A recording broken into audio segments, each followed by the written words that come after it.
Just does look very strong here. Also, the Leshrac has a pretty good lane versus Lena mid, so I suppose it justifies the pick this early on. But what I'm looking at from Vici's draft is actually not their typical late game style at all, right? This is a run at you. We're going to take your towers and try to get the first couple of roches and just overpower you. And we have not seen Vici do that. No, we have not. Ursa versus Monkey King, also a matchup Lacoste loves talking about. Oh yes, we don't know if this is going to be a position 1 monkey. Looks like it because it's paired up with the Magnus, which is the combination that I really love. You come online so quickly. Most of the time it's just the Echo Saber build where you become so tanky, double hit. You're also able to clear the Ancients with, but Ursa one of the few heroes that can stand inside the Wukong's command and actually fight you. This time around, Vici Gaming, they will be playing the Radiant, which means you have Ursa. Once the tier 1 towers, your safe lane tower falls, you can push like the top part of the map and threaten the Roshan, because where you're going to be playing is the top part of the map, which means that you're always going to be around the Roche. There is like one fight that breaks out, you kill 1 or 2 heroes, allows Ursa plus Leshrac, which is a ton of damage, to kill the Roshan. So T1 will need to be very careful about it. Enchantress can be that hero that scout things out inside the pit with one of her creeps, so this is what they will need to do. And this would have been a really good Doom game, but T1 banned it out. Also, interestingly enough, Vici banned Faceless Void, so they don't actually think it's the carry Monkey King. Yeah, because as Lacoste says, you can always flex it out, and if this matchup is bad, just go for a better core to core. And if that's the case, Lacoste, what we'll be seeing against this Ursa, what kind of carry do you want? Do you want to pick? I still feel like this, should be a position 1 monkey. Sometimes what we see from the bans is they like ban a carry hero that they don't like to play into, and then they play and they cover some of the weaknesses of the draft. Right. Fair enough. So something Vici lack right now is a proper way to take a fight, because yes, you will have your Leshrac running in, but you do need some kind of Jenkins. You do need some kind of blink stun, and they ban out the Doom and Earthshaker, so they're going to need some kind of tanky offlaner who can take these fights for them. There is still Mars left in the pool, but he isn't that synergistic with the heroes that they have at the moment. Is Lycan still in the pool? He is, I believe. Yeah, and the Ursa Lycan is a combo we've seen before. It is an old 11's hero pool. The Wolf Bear? The Wolf Bear. Will it make a return? Do you think that is a decent Lycan game? I know he's not great against Monkey King carry. Yeah, so as we've said, they covered the weaknesses of their draft, so they decided to go with the Faceless Void and Shadow Demon, so that's position 1 and 4. Another way of dispelling things, Shadow Demon has a built-in dispel, also one of the heroes that kind of ruin Ursa, because you can put him down in the disruption and also slow him, which is not dispellable, so I really like what they did. I don't think they would go for Shadow Demon in this situation. I would love them to get like a position 4 that can fight, maybe something like, Lion's still available, right? Do you? No, I just wanted to say, because you brought up Lycan, the thing that made their Lycan so successful versus Evil Geniuses is that when he ran his units at the Skywrath Mage, he instantly died, right?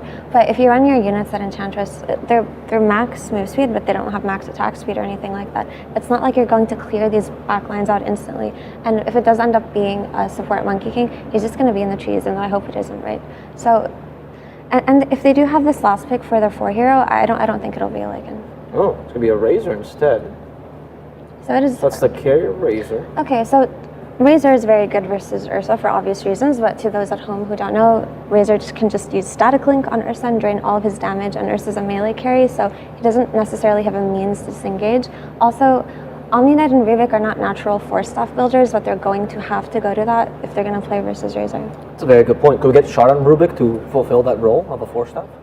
Eventually, maybe that would do well. Thinking about the offlaners that can lane against Razor, there aren't many, because yesterday we saw Magnus was like the great pick. This time around T1 already has the hero. It's very hard, and that was the EG series that I'm talking about. Sometimes it feels really hard because most of the offlaners and what Vici wants is something strength that can like get the jump. Right. Because they don't have a way to start a fight. Ursa running in, possibly Leshrac running in with the Omni Knight's Heavenly Grace. It's a tough one. I'd say they're in a spot where I don't see the hero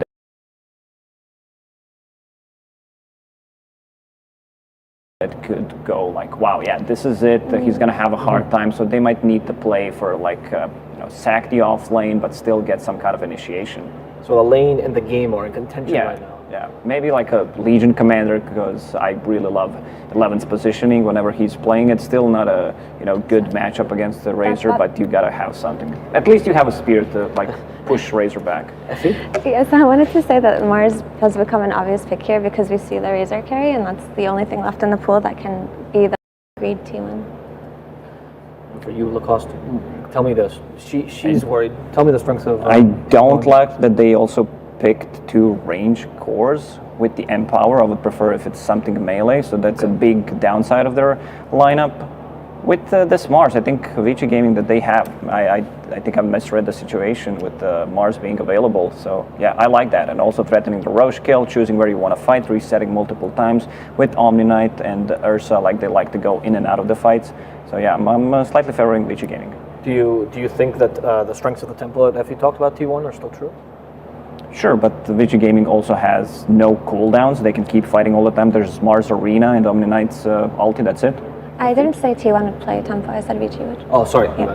Apologies. Right. As we're getting into game number 1, we're going to get the coach interview that we usually do with Frankie, as she is standing by with T1's coach, March. Thank you very much, Avo. I've got March with me now, and I need to ask your reaction to that Omni Knight pick. It's the first time we've seen it here at TI10. Yeah, it is the first time we've seen it, but we were actually brainstorming ourselves too, and then we were kind of predicting that hero. So you didn't have to adjust your draft in any way to counter it? You already had it in the game plan? I don't want to say so much, but it's not a surprise for us. The meta has been developed around the Magnus, and it was something that we were thinking about it as well. Well, thank you so much for your time, March. Good luck. We are going to head it over to Cinderin and Sunsfan to get game number 1 underway. Thank you very much, Frankie. Sunsfan with Cinderin here. Vici versus T1. Best of 3, Cinderman. Are you ready to see Omni Knight? Yes. It's been about 2 months since he's been nerfed, and everybody forgot he existed until he was first 2 picked. Yeah, so... Tell me why. Yeah, so what's interesting about this is that, there was some speculation about, okay, what's going to happen to Omni Knight with the nerf that came in. Obviously, the biggest nerf for Omni Knight was the fact that Heavenly Grace can be dispelled. Used to be an insanely powerful ability. It is still a hard dispel. It still gives all the bonuses from before, but now you can itemize against it. You see for T1 in this game, they have Enchant, for example, that could remove it. But yeah, why is it first 2? Good question. Maybe Vici Gaming see it as a counter to Magnus because of the hard dispel, which it's definitely very good. But yeah, I also see some potential pitfalls for the hero. Like Omni Knight, sometimes when played as a 5, which will be the case this game, DY ends up not contributing as much in lane as you would like, and then if you're playing against heroes that just run at you, it can be very difficult to fight back. Like heroes with silences, heroes with burst, heroes with magic damage as well. And I feel like T1 have a pretty good mix of everything. So we'll see how it goes. I'm excited to see Omni. I thought it was a shame if the hero just disappeared entirely off that one nerf. Yeah, no doubt. As we can see, an early split art here from Ori in the mid lane. Seen a lot of Lesh versus Lina. But to refresh everybody's memory, Cinderin, how do you like this matchup for respective sides here? I think it's slightly Lina favored, but Leshrac is one of the heroes that fares the best. We need to keep in mind Lina wins almost every lane right now, so if you can somewhat break even, that I would consider that almost a win in a way. So Ori should be having an okay time here. Early on, however, Carl is managing to double wave him into the tower more or less, so should cost some CS there for Ori unless he has really good last hitting. Carl even finding the knives too, so off to a great start in mid. Ori has had some, for a player that had a reputation at previous TIs of being a stellar laner, this has not been Ori's best event from a laning perspective, and we're seeing here that Carl is just dwarfing him so far in this game, 6-4 against 2-0. Yeah, still very early, and of course, Ori has bounced back in a lot of these games regardless. We'll see how this ends up transpiring for him, but I mean, you haven't even talked about the lineups yet overall. We see Magnus again. This seems to be the hero of the tournament, which originally thought it would be Elder Titan. Tiny has had his time in the sun as well, but it seems like Magnus is getting the better of Tiny in a lot of these engagements. We saw in the last series skewers into Fountain, reminiscing of the old Pud Hook a little bit there. Oh, Cuckoo is actually almost killing Toyoyo here. Yep. As we see 23 first blood. All right, old actually 11. killing 11 here. Yeah, taken out by 23 Savage on the position 1 Razor. So picking Razor again, I mean, obviously in lane against any melee hero is going to be pretty successful, and then late game, it feels like more of a anti-hero or anti-carry against the Ursa, since it is melee as well. As Toyoyo taking so much damage, has to force out the Fairy Fire here just to survive. So getting punished pretty early in the laning stage here. Omni Knight does not fare well in this lane. You're going to be hard-pressed to help your Ursa with anything more than a Purification. The Heavenly Grace can be dispelled by Enchantress, so Cuckoo will have a total free time down here, and that's bad news if you're playing Ursa against a melee hero that you can't even pressure him, but I just don't see it right now for their lane. Maybe with some more levels.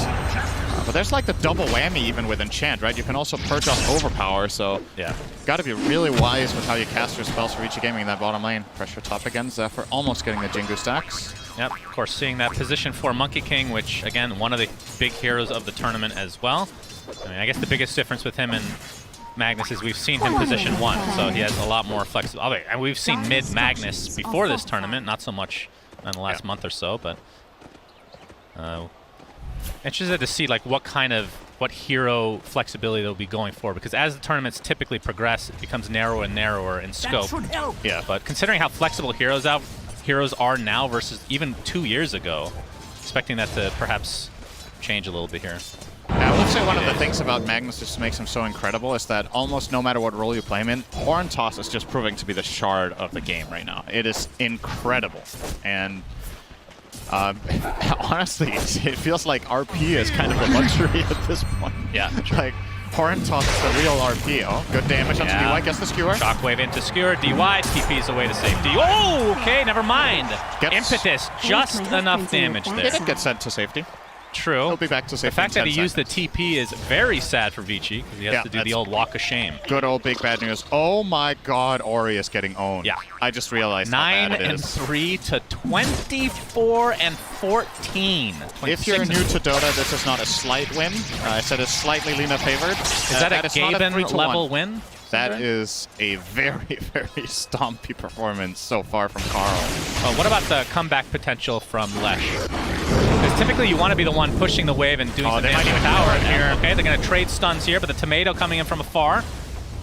We'll see DY, forcing back Carl, but doesn't really offer that much or any harassment because he is an Omni Knight after all. So in terms of Zephyr, yeah, he's going to get pinned to the tree and brought down. So Vici Gaming getting their first kill of this series. In terms of comeback potential for the left track, the way you usually get that is by farming some camps in the jungle with Pulse Nova. The problem is Lina has found 14 denies, so Carl is 3/4 of a level ahead, and once he hits level 6, any rotation from Enchantress with a creep, or even without, just with an enchant, should be enough to set up a kill on the Lesh for Lina. Even gonna get a bottle refill here brought in from Zephyr. Yeah, Carl absolutely crushing right now. We'll see if he's able to actually snowball this. I mean, we've seen some great performances in the laning stage, and it kind of tapers off because they don't end up getting that kind of little extra. Poyoyo bottom. Poyoyo again, getting the shockwave applied. I mean, look at his CS. He's at 20-2 versus the 22-7 of 23 Savage's Razor. But that is a Razor. He's not really that great of a farmer. I mean, neither are really. As there's the Heavenly Grace applied to Poyoyo. And Whitemon is going for that rotation mid now, so is pinging out. He wants to go for Lash. He has the boots on Ench. And the old Wild Wing Ripper. So Ori knows that this is coming and this rotation from Whitemon will not be successful, but if nothing else, Ori is not farming the wave right now. Carl will get the rune as well. Illusion bottom whenever he wants.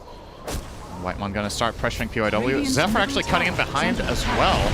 Yeah, they're going to clear the trees a bit here. DY showing himself Laguna Blade, and down goes the Omni Knight. Only level 3. So setting himself up there to just get killed right off the bat. But as long as it's not their mid hero, then perhaps they'll be fine with that. This is still looking really bad for Vici. 2 minutes in. 6 minutes in, sorry. It is 2K. 2K already, yeah. You're losing the damage to the tower as well. 6, almost. You're not fully losing it here, but it's going to be pretty damn close, so any move later will get it done. Oh, actually, wait, that's an enchanted creep, not a normal melee creep, so a lot tankier, but they will still hold. Yeah. This is all T1 right now. One of the biggest leads we've seen in the whole tournament, minute 7. Winning all 3 lanes, almost getting mid tower. Yep. They have a strong scaling lineup with some of the strongest heroes of the tournament in Magnus and Lina. It is... We're gonna need Ori trying to catch up in the jungle here. Nice telekinesis onto Whitemon. Will the Pulse Nova be enough? It looks like it will. Wait, yep. Just in range for that last tick of damage as the Wild Wing Ripper doing some damage in turn. So, at the very least for Vici Gaming, another mid laner starting to get back into the fray of things a bit, but again, it's really about Carl right now. Has only found the... Actually, it was an assist. He didn't actually get the kill on the Omni Knight. He gets the mid tower there. 11 tried to TP in for the deny, but got stunned immediately on arrival. And the creep wave got the tower, so... Another bottle refill for Carl. Yep. He's getting everything that he wants right now. Absolutely. I mean, he's over 1,000 net worth ahead, or exactly 1,000. No, more than 1,000 ahead. Just going to provide procs for Zephyr. Yep, thank you.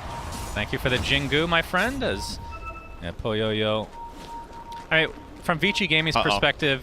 Nothing. Thank you, Cinderin, for the great commentary as always. Like, what's the plan here? Obviously, Blink Dagger is what I would assume you want on Old 11, but he has not gotten the greatest of farm this game. It's still better than Ori's, though. And that's honestly my biggest concern. I know I'm harping on it quite a bit, but Leshrac needs a comeback in this game. So I like the smoke from Vici. Yeah, you got to get Dagger on Mars. You need some way of setting up fights so you can start snowballing a bit with the lineup you've picked. I think it's more tempo reliant. Whitemon here will break the smoke. Tanking the gank here. As Poyoyo trying to get credit for this kill, and he'll do so. No, actually, that went to Ori. Are 5 heroes down here killing a measly end. Yep. Oh, wait. Maybe they get Mars Arena, Spear, sets it up onto Cuckoo. TP is coming in. Purification doing a lot of damage. RP not going to go off in time. Maybe for the best, honestly, from T1's perspective, that did not go off. Yeah, I don't think that would have really led to anything good. So... I think you're right about that. They're losing a couple of kills, but keep in mind from an efficiency standpoint, Vici Gaming are not farming 2 lanes for that full minute that they're making moves bottom, whereas Razor and Lina are just going to town on creeps. Carl gonna get what looks to be a 9-minute 30 boots of travel here with the next wave. For comparison, Leshrac sitting on brown boots and 400 gold on the way to a first item Yules he's hovering right now. And you gotta wonder, from Vici again, I understand they make this 5-man rotation bottom because they're a little bit desperate to find fights. Their lineup needs to play fast. I don't know if they can just sit back and farm a Dagger on Mars so that, okay, now we can make a move finally because we have a reliable catch. You're just gonna be down by even more than 3k exactly. At that point. You drafted in a way that puts you under pressure inherently, and if your lanes go badly, if you play a snowball lineup and you lose all 3 lanes, times are tough, you know? Yeah. I don't think Vici Gaming are gonna win this game. Not to harp on the Omni Knight pick either, but the fact that you're helpful. Behind, Omni Knight's not really going to help you get back in most cases. No, he not helps like a big sustain, ganker. but not set up. Exactly. He doesn't make plays. 11. Whitemon is going to find Old 11 here. Cuckoo with the shockwave. Old 11 might be resigned to his death, but Ori comes in with that Pulse Nova, doing quite a bit of damage, but the RP does come out. Laguna Blade, not enough to kill Old 11.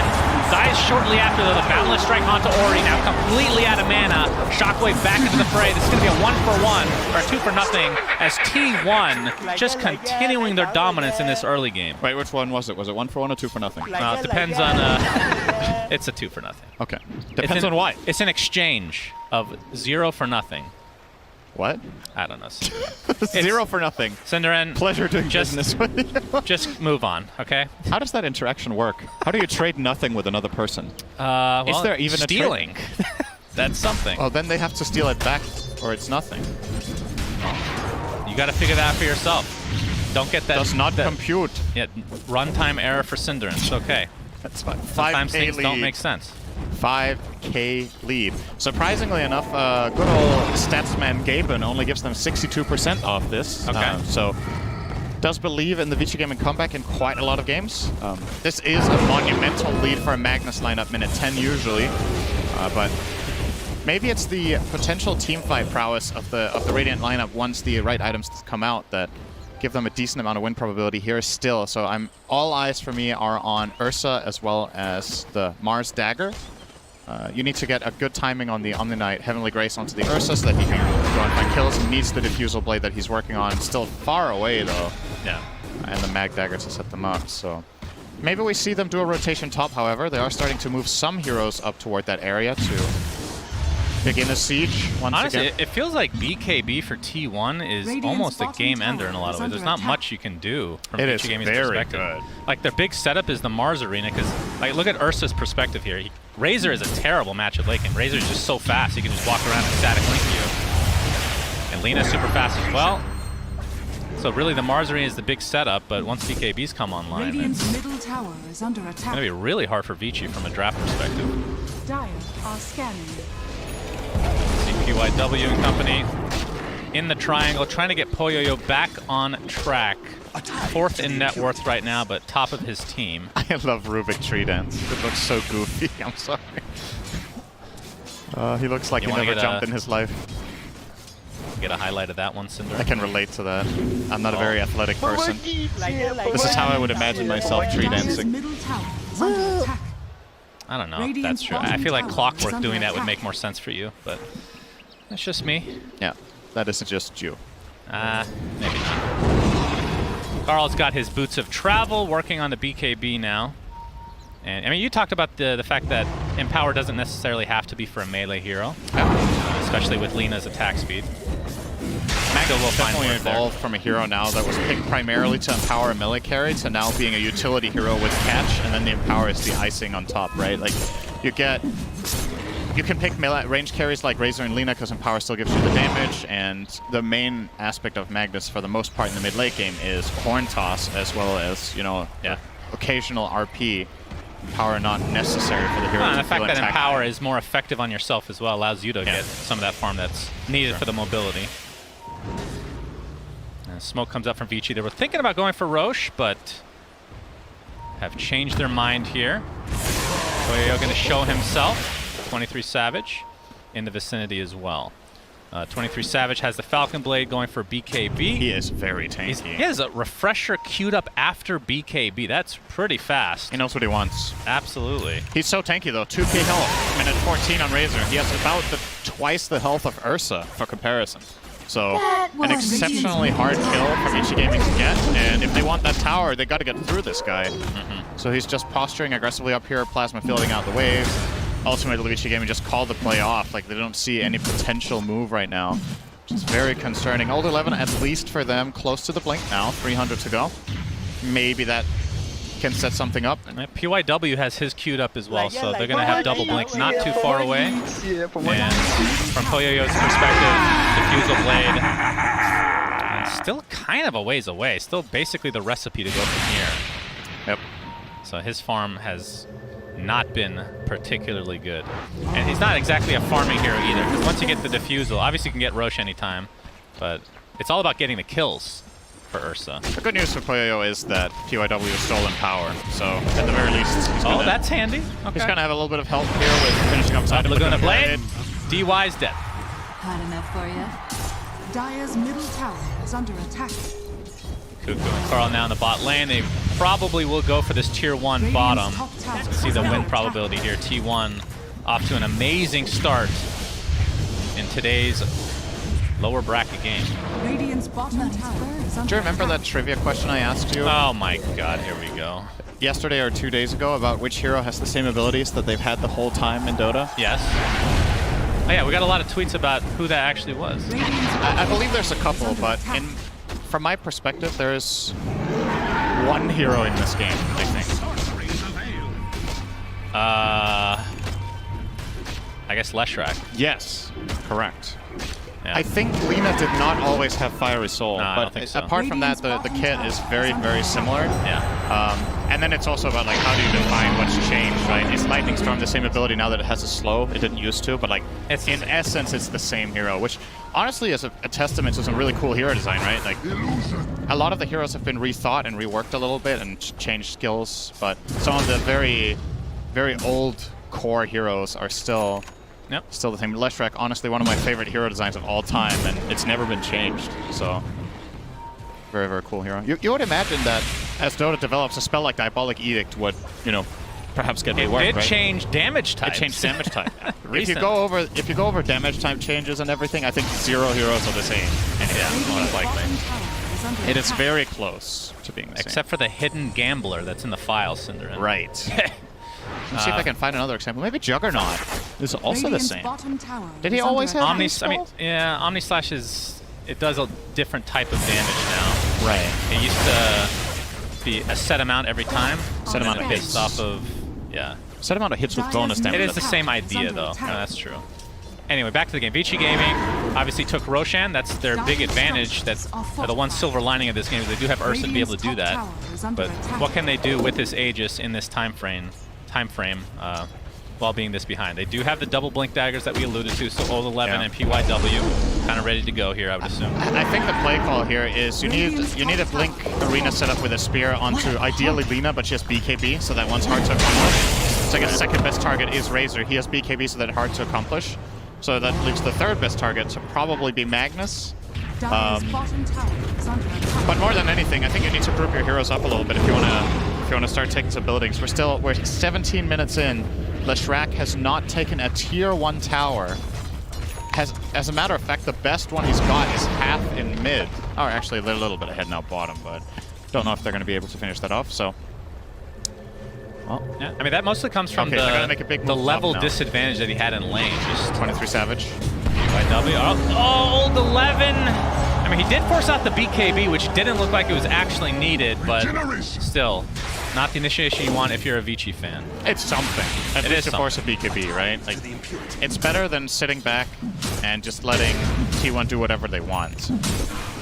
As a lineup that is inherently relatively greedy, I think T1 are still super happy with what they managed to accomplish, and all of it really, the majority of what they've managed to do in this game happened in the first 5 minutes, right?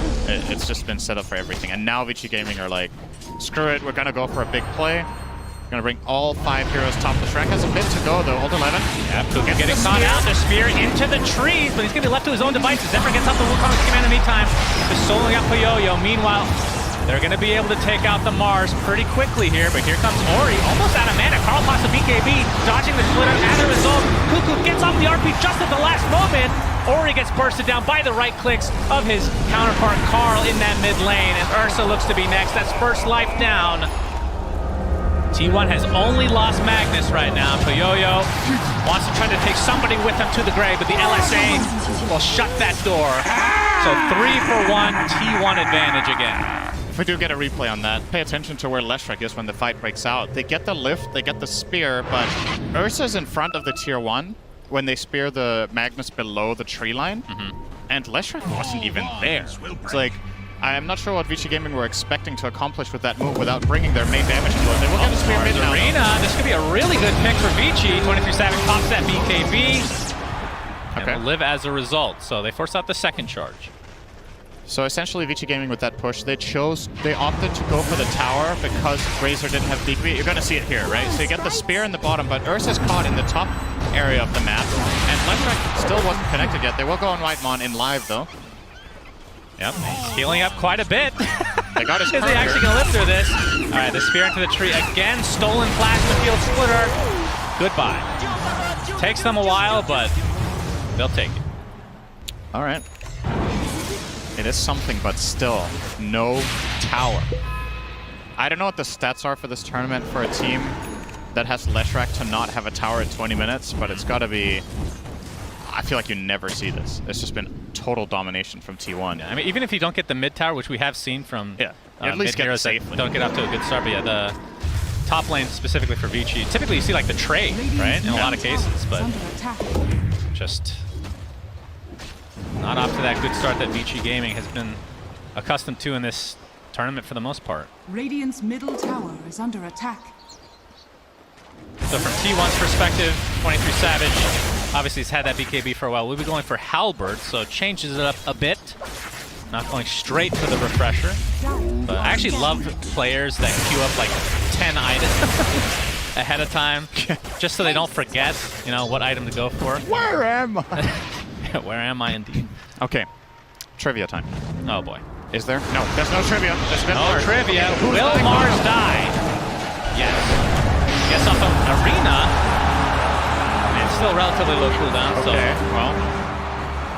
Right. Does buy a little bit of time for Vici to make their way here, Cinderman. I know you're really excited to do this trivia. We're going to have to wait. Telekinesis, BKB by Carl. Trying to turn this around now. Zephyr getting way too close. That was a bit naive, I think. I don't know if he was just making sure to bail Carl out of trouble there by going in. Yeah. If that was the plan, at least it worked. But yeah, maybe he also had no trees to jump on. Look at this tree line in the right-hand side of the map, bottom right. All of it is just gone from the arena of blood. Yeah, that's That's just no trees. that's actually quite What are massive. you supposed a lot to of do, right? deforest. Timbersaw would be really happy about that one. Yeah. All right, Shannon. It's trivia time. Okay. You know my favorite trivia for this tournament so far has been, Oh, boy, what is yeah. the name of neutral items' passive abilities? Yeah. What is it for good old Horsey? Tumbler toy? Yeah. What's the active call? Yes. Nay. That would be a great name. I know. I think of good names. Okay, what if I tell you that it's very simple and it's exactly what it does? Bounce. Vault. Vault? Okay. Vault.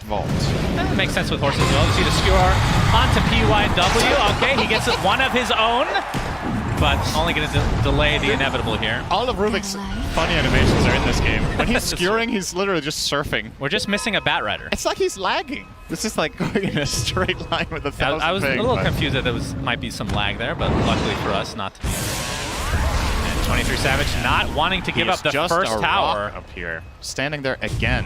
All right, there's the arena. Whitemon stuck inside with the whole Nova from the side as well. Looks like he'll finally go down. Takes a while though. 23 Savage getting us aesthetically off of Yo-Yo. We see the RP onto 2 from Cuckoo. Shockwave to fall. Beautiful balance strike onto 3. LSA to follow. T1. Unbelievable synergy here. Triple kill for Carl. Old 11, the last remaining member for Vici Gaming, but not for long. Just absolute god tier layering, Cinderin. That was nice. Zephyr with the BM Yules as well, just for fun. Maybe he was trying to set up for Savage to get the kill. And guess what? They defended their tier 1 tower still. Again. At 24 minutes, Cinderin. We see the replay here. Okay, so this spear missing, it's not that big of a tragedy. I think, Whitemon dies 2 seconds earlier if it hits, but they can't effectively get anything onto Savage. And as soon as he links up the Ursa this fight, Poyoyo has no damage and that boundless. Just beautiful, right? Oh, that was sick. Wonderful follow-up to Cuckoo. Absolutely filthy play. Yep. See the Guardian Angel come out a little bit too late. Obviously was just stun locked the entire time. But All just- DY can do is smile. I first faced Omni Knight. That's the face of someone who I first faced misclicked Omni Knight. LSA onto 23 Savage. Can they Okay. burst him down? Poyoyo's going to get Yules. As a result, 23 Savage will live. So good attempt from Vici, but I mean, it seems like Ursa's bane, the bane of his existence, is Yules. Yeah, it is a great item against him. Also, Yules is one of the only items in the game that doesn't get affected by status resistance. Didn't used to be the case. I believe that was indeed not the case at one point, but with it being, it's just a great counter to Enrage. Just heal him right away, buy yourself the time. They're coming back in. Is T1 trying to build on his 10k lead? All the lemon jumps in. Big BKB by Carl. Poyoyo and company stuck inside the arena, trying to right-click down 23 Savage. Gets off the static link though, and my goodness, Ori just melts every single way as Poyoyo looks to be next. And T1 just absolute domination. That's a full team wipe with the buyback coming out from the Rubik. But PYW, all he can do is try to push out these lanes just a little bit. And T1, I mean, Roche won't be up for another minute. It's a little bit unlucky on the timings here. Yeah. Because denying that would obviously be big against any Ursa lineup in general. There will be a chance for Vici Gaming to find a fight there, but again, Vici Gaming haven't won a fight all game. They're trying their best to set something up, but they're just too far behind. Both 23 Savage and Carl are so absurdly tanky. This is a 3k health Razor with 13 armor. Delina has 2.3, BKB Shiva. What damage do you have on Radiant? Like, how do you kill these heroes? I don't know. But what I do know, Shannon, is that I have another trivia question. God! Hold your horses, Cinder, and PYW's dying! Alright, go ahead. What is the name of the active of Arcane Ring? Arcane. Oh, I used to know this one actually. Is it a dumb one? No, it is very much what it does. Okay, mana refresh. That's not even correct grammar. Try again. That doesn't always stop the It has a verb in it. Cinderin, why are you It's doing an this to me? active. Are you trying to embarrass me on live Twitch? I would never do that. Okay. Never. It's called replenish mana. Has been killed. Okay. So I mean, refresh you- mana is not that wrong. You said mana refresh. Like you were some sort of open sesame. Like trying to enchant the ring into working. Well, we already talked about this. English zero language for me is there's the Yule setup. Zephyr, he's going to get the Boundless Strike, and an easy kill for T1 again. All right, I was wrong. Well, Ori does buy his BKB before he dies, I believe, so doesn't really lose much gold there. That's true. It's something. Roche is up here, though, for T1 if they're so inclined. Their heroes aren't exactly the best for killing Roche. They have a medallion on Ench, which helps, but Razor, well, with Lina in the fountain, you probably don't have enough damage. Oh, Carl just got himself a Scotty. Wonderful. Yeah. He is an absolute beast. Look Look at at that. It's 27 minutes in the game. Look at his items. That is sickening. Poyoyo in the mid lane. Let's see T1 trying to play with him a bit. Radiant's top tower is under attack. I mean, you still have to fear the bear. This is a hero that, if given just a little bit of time, can burst anybody down despite being so far down in net worth. Smoke on smoke action. This is Vici Gaming's last chance in the game. If they lose this fight, they're going to lose. Poyoyo smoke gets popped here. Heavenly Grace applied, going on top of the Enchantress, but they still can't burst him down. Poyoyo has to pop that BKB, gets the enrage up, the RP comes afterward. Poyoyo finally will get one kill, but it's just on the Enchantress, and you see the Wukong's command on the downside. Ursa dies, flies back into the game. Zephyr will be bursted down as well, so it's a 2-for-1 with a buyback onto Ursa. The stolen RP by PYW. Do they have enough damage to actually clean this up? Vici Gaming finally winning a fight. 23 Savage is dead. Triple kill for Ori of all heroes. That is exactly what they needed. And into the Roche pit, Vici goes. Yeah, so Ursa does have to buy back for that, but that is a huge win for Vici Gaming. And the key part of this whole situation, Kuku's RP on the Ursa, honestly, in my opinion, felt unnecessary. He was fully drained by the Razor. You're going to see the replay here, so watch how Poyoyo goes in. They try to get the Ench burst down, it doesn't work, and here comes 23 Savage with the static link. So Poyoyo's fighting potential is almost non-existent. They RP into the Enrage. He still gets to do a little bit more damage before he ultimately does die to the Laguna Blade, but you gave Rubik that RP by setting it up in this way, and Vici Gaming are going to capitalize on that big time, pulling back about 4k of the lead. Oh, that was sick. Radiant's top tower. 69% win chance now for T1, down from, what's that, about 90, I think. 91, just a moment ago. Yeah, and that, I mean, again, looking at the net worth for the heroes themselves, you can see that that Carl is so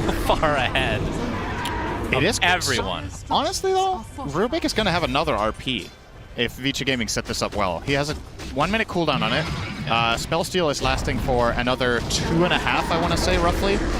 So they have a window of opportunity of 90 seconds where their team fight is so much better than it has been for the rest of the game just with that steal in hand. So it looks like they're very eager to look to squeeze as much out of this as they can, getting their first couple of towers in addition to the mid one now, finally opening up a little bit more space by getting bottom tier 1 and tier 2. Carl will respond by taking top tier 2, however, so it didn't come for free. Yeah, and T1 are rotating down. Does he have travels on Ori? He does not. If this fight breaks out, there's no Lesh Cuckoo. Smoke behind will seal 11. He's scared, though. He will blink away. There's the DD on Ursa as well. Shepard doesn't care. Yeah. That was a little bit jumping wild. in and out, but not going to find anybody. At least not yet. 11. He has to BKB here. Yeah, old 11 is in quite a bit of trouble. Pops that BKB, gets the spear off as well. Guardian Angel from afar. Poyoyo comes in, trying to burst down the Lina, but Carl pops his BKB. She'll be able to get out just fine. Cuckoo and company trying to take out the Ursa in the meantime. You can see the Eye of the Storm. So much minus armor against this Ursa. He's stuck inside that Wukong's command, but the stolen Wukong's from PYW. And Poyoyo looks like he's going to get out just fine, but Leshrac is just getting decimated despite having the BKB. Yules himself to safety, but not for long. Drops as a result. And this is turning into a fight for T1. The skewer back on Poyoyo, and despite having that Aegis earlier, they still lose this fight, Cinderin. Yeah. I'm not sure if they used RP. I'm guessing they did on the Rubik after he... He did, right. So what's really crucial in this fight is Zephyr on the Monkey King getting into the backline. So he forced PYW to just RP only the Monkey King, and that makes that fight so much easier. So he RPs and then he steals the Wukong's command, and that just doesn't cut it. They need that RP on the big course that Ursa is hitting. So it's off camera right now, off screen. You see the green marker in the bottom left on the minimap connecting in. Yeah. And just sitting on that Rubik. Back to live though. Carl is getting kind of low here, so maybe T1 can't actually get this tower. Satanic is on the way, though, Cinderin. Don't you worry. Where did that come from? I don't know. Scotty All's 11. Oh, he gets off the BKB. Gets a little bit of space there. A couple more right clicks should do it. Nice heal from DY. So Old 11 lives as a result of that. Stolen LSA stolen. Is going to connect. Sphere onto one. Double rebuke as well. That's going to be 2 cleanup kills for Vici Gaming in their own base. They really, really wanted Old 11 there, but Neck God will escape. So, yeah, a little bit of gold going the way of Vici there, obviously. But, and we didn't mention, of course, that the shard was picked up from Roche on Poyoyo, so does get the enrage buff every time he earth shocks. But I feel like the story is about Carl, who wait, what did he drop? I thought he had another item on top of this. I mean, he had the wand, I guess. Bottle. He just swapped the wand out. Okay. The bottle was in the first. So has a DD bottled. 25 Man, gets the man. attack range talent. Yeah, Carl is absolutely beastly in this game, and that's honestly still the story. Like, let's think back to 30 minutes ago and what happened in this game. Dota is a game of snowball, and a lot of the reason Carl is in this position is still what happened in the first 5 minutes. So Vici Gaming, honestly, very impressed with their ability to stay in this with how grim it was looking. That fight close to Roche, really gave them a second life in the game. It does feel like Rubik is that big wild card in these fights. He is, for sure. If PYW gets a good RP, you can never count Vici Gaming out in this. Will be a pretty big difference maker if they find some sort of better solution to the Razor life static draining the Ursa as well. Wukong's command, Boundless Strike, trying to create some space here. Okay, that's Ori being forced out, but there's the Horde Toss back into the Wukong's command, and the right clicks from Carl. But Ori's going to live for now. In fact, going to turn this around completely onto the Magnus. So despite a good setup there from T1, Old 11 could get an arena. they lose Cuckoo. There's the Mars Arena. 23 Savage has to refresh to get that BKB off, but they're just going to kill Mars in turn, so it's a 1-for-1 now. Ori trying to play a lot, as much pressure as possible onto Carl. He's getting right-clicked down by Poyoyo. Now pops his BKB. Carl just getting stun locked. That was a stolen LSA as well. Boundless Strike to follow. Carl has to stand his ground with that Satanic. He's doing a lot of damage, but will finally go down in favor of Vici Gaming, but they do lose Poyoyo. 23 Savage has to stand his ground as well, but it's not going to happen. DY and PYW, the last 2 remaining members of Vici Gaming. An absolute bloodbath of a fight. It's just the supports left over. But Monkey King is so strong, he gets lifted by PYW. Oh my god, that heal! Zephyr! Jingu Mastery for the freaking win! Has the high five to nobody, but well deserved. My god, that was sick. Can you believe that ended up being 2 supports versus 2 supports? Dude, epic showdown. I love that. And then T1 wins it by 2% health on the Monkey King. And then gets off that. He took the Jingo Mastery talent on level 15. I don't know how many levels Zephyr got in that fight.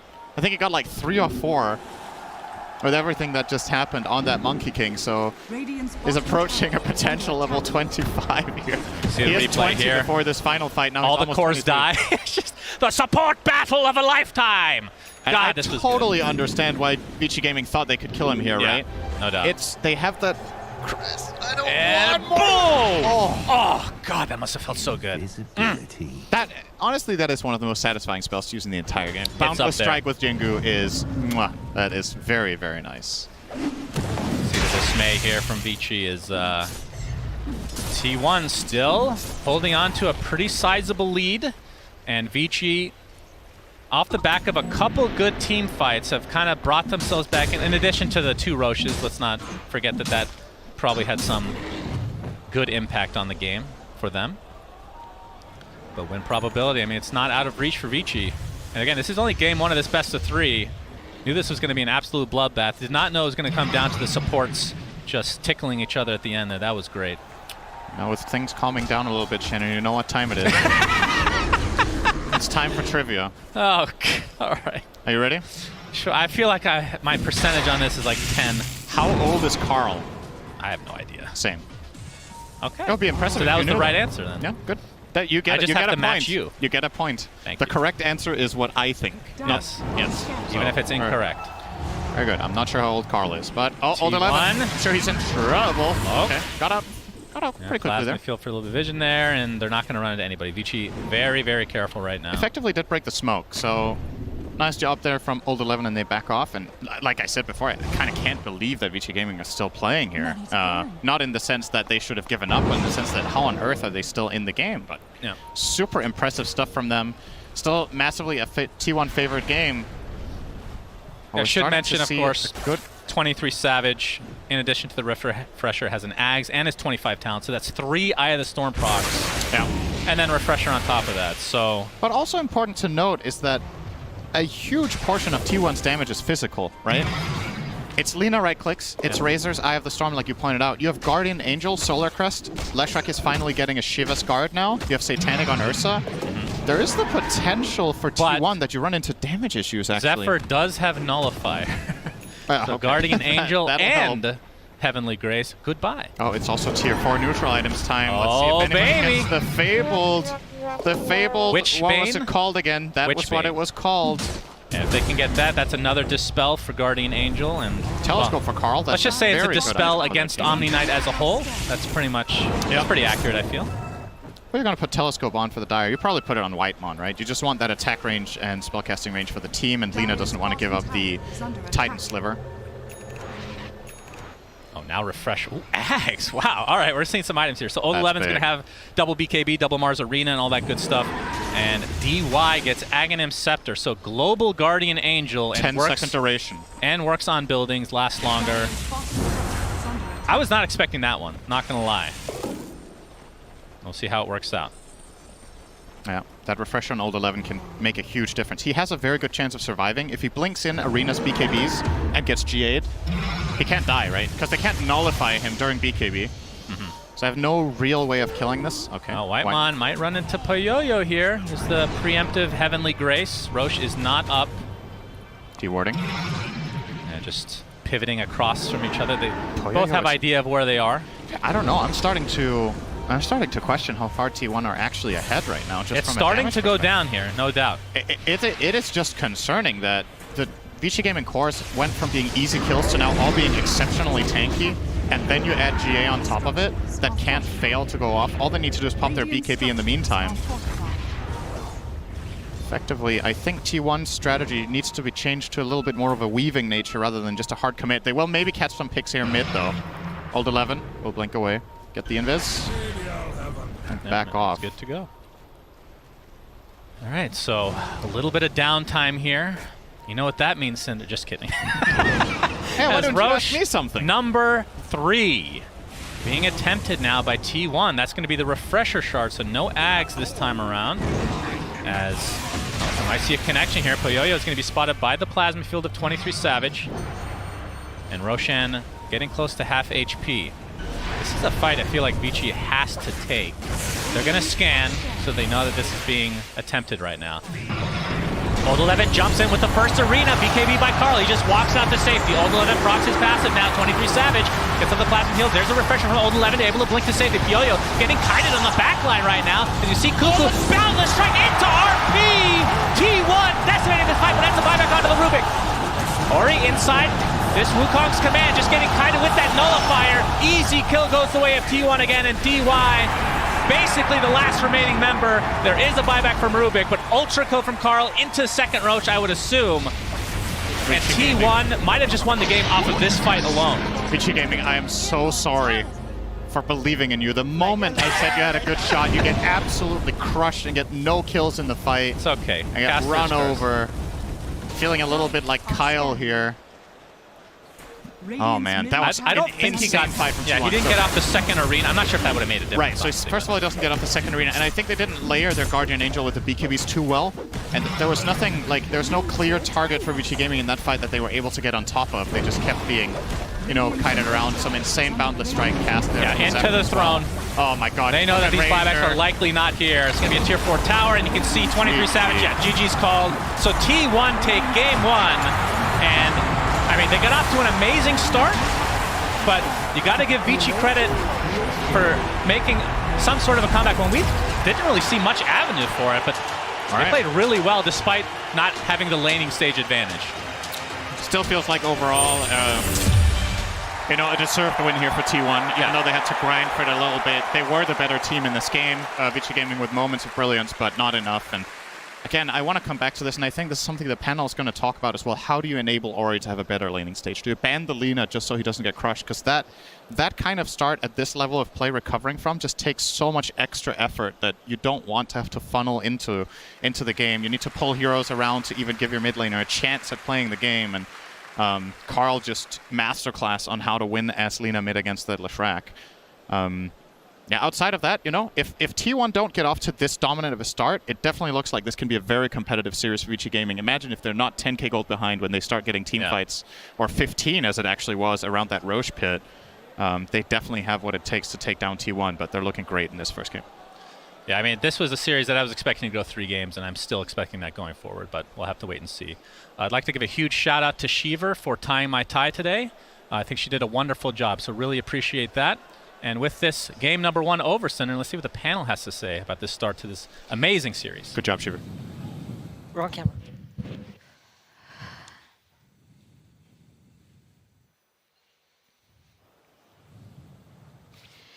What a great game. T1 took the victory, and now they are standing at a nice 1-0. Now, one of the things that the casters had mentioned is that it was definitely a stun game. Lots of stuns coming out. We had Monkey King doing Monkey King things, Rubik stealing Monkey King's spell, and also doing Monkey King things. But what would you say was the winning point of the game? Wait, actually, forgive me.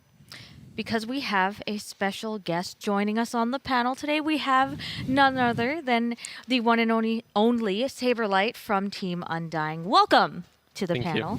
Is this your first panel ever? It is. Oh, I'm so sorry. You have me on your ghost. Apologies. But anyway, sorry. Back to the question. So, Saberlight, I'll ask you first. What do you think was like the winning point of this game for T1? Honestly, I think it's just their gameplay. I think the way they executed and the way they pressed spells was incredible. Especially like the fight at the top tier 1, when they stunned 3 people after 3 people. It was incredible. I think, and secondly, the draft. I saw the Omni, and I think this hero is very sus. Especially if the enemy team has Purge, which they did. They had Nullifier and they had Eng. So, would you say that the Omni Knight was a very unideal pick? But if so, what would have been better in that place? Well, maybe more stunts. I think the Omni Knight hero, it can work in some cases, but I think some regular position 5 could maybe work better in this game. But, you know, Vici went with their strat, and props to them for trying it. All right, so AUI, what do you think T1 did very, very well in that game? I mean, it's a very high kill game. You can see that 21 on Lina. Who would you say the MVP is for this match? Who drafts for T1? It's Cuckoo, right? I think so, yeah. Yeah, I think it's Cuckoo. I think the draft was just... Also probably March. I mean, we talked about this the other day, but I think Korean coaches are just OP. And they also have one, right? It's just how it goes. You have a Korean coach, you're off to a really good start. I feel like, though, if you see Omni Rubik supports, you're able to just abuse it with Enchantress. T1 is just so well set up for success. And they did it. I mean, at the early part of the game, they took over the map, and then they played T1 Dota. You know, they slowed down, they got their timings, and Vici, they're trying to mount a comeback. They took some really good team fights with good coordination, but it just wasn't enough against T1. Yeah, we actually have one of those team fights. Let's cue it up. I believe it was the one in the Dire top lane. When it was shortly after Mars was in the base doing Mars things. So, Insania, can you explain to me like what the key point of this team fight was? I know that people were kind of yelling a lot when this fight was happening, especially toward the end. I mean, I know generally speaking, Chinese teams really like this Lina into Lesh matchup because she just could sit back and just auto attack, but it didn't really seem to play out that way this game. If I'm being perfectly honest with you, I don't remember the exact key points of this team fight, but it looks like it's just going to be a bit dragged out fight where Ori's dealing a lot of damage. The Leshrac's not really in a lot of trouble with Alina taken out so early from the fight. He just seems to be able to output damage like crazy. So there's like a lot going on here, but it seemed like T1 had the upper hand, and then they kind of didn't at the end of this fight. What happened here? Well, this is the one where Zephyr actually manages to turn it around. It was a epic support fight. Right. Yeah, this fight, like Leshrac, even though he was 15k behind, I think he managed to do 12k damage this fight. Yeah. Which is insane. I think it's a lot of what you said. It didn't feel like, I mean, Lina's good versus Leshrac not only in the lane, but he also runs in and you just hit him a lot. and he doesn't get to do that damage. This fight, I think, was actually really well executed by Vici, but at the end, Zephyr, it was just clutch, right? Like he manages to get that stun off and full heal, team white. I also think it's the Mars versus Lina matchup. It's like really good for Vici that they had Mars, but once the arena is down, the Lina has free reign, so they need to kill him in the arena, otherwise they're in big trouble. So is this match a prime example of 5s and 4s being really, really, really strong in the meta? It seemed like supports were really the deciding factor in all of these fights. I think they were doing a good job of surviving. I think both team supports had really good positioning. And I know we talked about this before, but I think T1's team fighting is amazing. And usually, I think core players generally are fairly consistent in how well they team fight, but supports are really like, you can notice a massive difference in how they're used, how the teams use them. Some teams tend to sack their supports more, send them in early, have them die, make the fight easier for their cores. Other teams, like T1, you see both the supports are surviving all the way till the end of the fight. So I think there's the way they use their supports for both Vici and T1 stood out to me. So they both stood out because they did the same thing in that they were aiming for survivability, and when everybody else was dead, it became a support fight. Right. So do you think that when they draft for this next game, do you think that maybe they should be drafting for these supports instead? Because like Saberlight mentioned, Omni Knight was very questionable. So do you think that you'll see supports being picked in first phase, or? I think they came in with a prepared strat. I felt like they were ready to give away the Magnus, and then the idea was we have Omni Knight to respond for the physical damage, we have the Purge for the RP, and we have the Rubik that can steal it back. And we did see it come into play at some point where the Rubik steals the RP and he gets a massive turnaround somewhere in the early game. But it just seems like at the end of the day, the Mag just does so many other things that are so valuable. I feel like it's not even about the RP anymore, or even the Empower to some extent. Like they had 2 ranged heroes. They didn't really have anyone that uses Empower. So just a horn toss back into Skewer just seems like a very, very hard thing to deal with. Do you have anything to add to that before I ask another question? Yeah, I think the strongest part about Magnus is what Jenkins said before the game. It's the skewer, and you can break the formation of the other team. And about the supports, I think it's also this game, both teams, they kind of need to kill the enemy mid laner. The Lina and the Leshrac are the main damage outputs for both teams. So the supports can like sit in the back and enjoy, because everyone wants to kill these mid laners. And then like once they're dead, they can start focusing other people in the fight. So if you were to put yourself in the minds of Vici Gaming, who are now on their back foot, what would you do to like kind of reset, refocus your mind, and be like, all right, we can turn around and do this? What would you do, AUI, as a former coach? I mean, from a coach's perspective, I think Fenrir should try to, even if he doesn't think it's really true, he should try to say like, hey guys, I made a bad pick with the Leshrac into Lina mid. Let's just reset. If we play the same way, but we have a more robust draft, we'll win the next game. Like that's the type of mentality I think Vici should try to have going into the next game. Is it very common for coaches to just be like, my bad? I feel like it's person specific. I feel like, for example, I think Insania would take blame even if it's not really his, just to prop up his allies and like give your team the higher percentage to win. Is that true? Yeah, I think after game 1s you kind of have to sometimes. Yeah. If you notice that your has team to do it, right? Yeah, if your team is uninspired or they feel like, they don't know what to do, like sometimes it's good to just go in and be like, hey, this draft sucked. This game's on me. Forget about it. Let's move on to the next game. And I think when you do that, you kind of take people out of their own heads. You make them not think about the mistakes. You make them focus on, all right, you know what, the draft wasn't great. There was nothing I could have done differently. It's somebody else's fault. Nothing to do with me. And I think, especially in big tournaments and big moments like this, that can be really, really useful just to make sure that you're thinking about the right things. Interesting. Saberlight, do you have that kind of experience as well? Yeah, I think even this TI, whenever we lost the game, I think whenever Moon or Febby said that it's like kind of their fault, even though it was like, for example, mine or someone else's, it helps you think about, all right, this game happened. I for sure like did some things badly, but it is what it is. It's like the next game that counts. So it helps you reset and focus on the next game. Interesting. So it really shows like that team perspective, right? Because Dota is a 5-person game, and even though one person can have a point of failure, it isn't always the fact that, they're the only reason. So the team kind of takes that blame together, or you take the blame for everyone and just say, my bad, or honestly, the coach. Like competitive Dota and pubs, it's very rare that it's one person responsible for a loss. Right. Like as long as everyone's trying their best and putting the work in, like the main job of the coach is to make sure everyone's going in with a good mentality. I feel like we've heard mentality a lot in a lot of these series, especially with like EG and Dr. K and, you know, the teams that are like hyping each other up, you know, like a Team Spirit, for instance. One of the things that both of you told me, and you were there too, we talked about it too with Jenkins Saberlight, you know, like they're really good at keeping that mentality, like positive mentality, and hyping each other up. It's definitely that. Do you feel like that's super, super important, or do you think that maybe like being like, oh, well, I can learn from this instead? I mean, I think when you're playing during the season and when you're playing scrims, having like learning attitude and talking about what goes wrong is really important. But once you're at TI, you want to put that aside, because at this point, it's too late. You're committed. Whatever you came in with, that's what you got. But that's so hard. Yeah, but the beauty of Dota is that, right? Even if you get absolutely destroyed game 1, when you play game 2, it's even again. It's not like there's some like World of Warcraft where somebody has better gear than you at the start of the next game. It's dead even. So you get a reset and you get to play for free again from the start. So. All right, well, before we get started with this next game, let's take a look at some TI memories for Vici Gaming. 就是整个 TI 生涯里面最伤心，或者说最惋惜的一个场景，应该是在……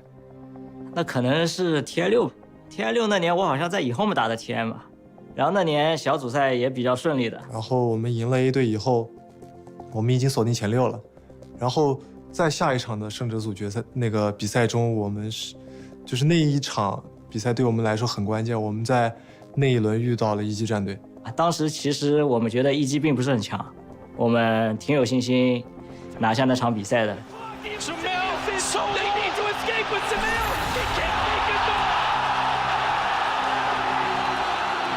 This range track, that's going to be mega. EG going to need a miracle, not a position you want to be in if you're an EG fan right now. 纣王，然后当时场面我记得我们还是挺优的，甚至一度破了别人的3路，已经出了超级兵。EG might just not have the bodies to do this. Can they get PPD out? He gets a first tap away, but no! The extra damage comes down from the Warlock as the Fatal Bonds eliminates him, but Size! He almost sides! They're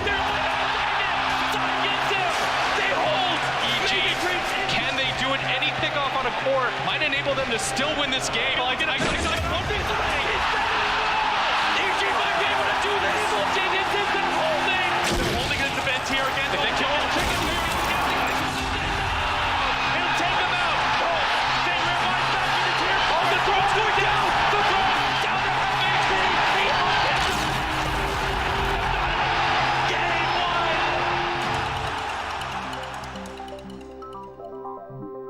1。然后就被超级兵翻盘了嘛，然后就作为史诗一直被大家吐槽嘛，就领先特别多，然后被超级兵翻盘了。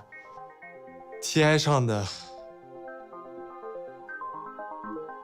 超级兵翻盘，因为我跟艾斯艾斯的关系也好嘛，然后我就打完特别生气，然后就非常生气的指着他说：“哎，你小狗实在让我太失望了。”然后直接影响了我们那一把输了以后，直接影响了我们第2把的心态和操作，直接导致我们第2把输的很利落。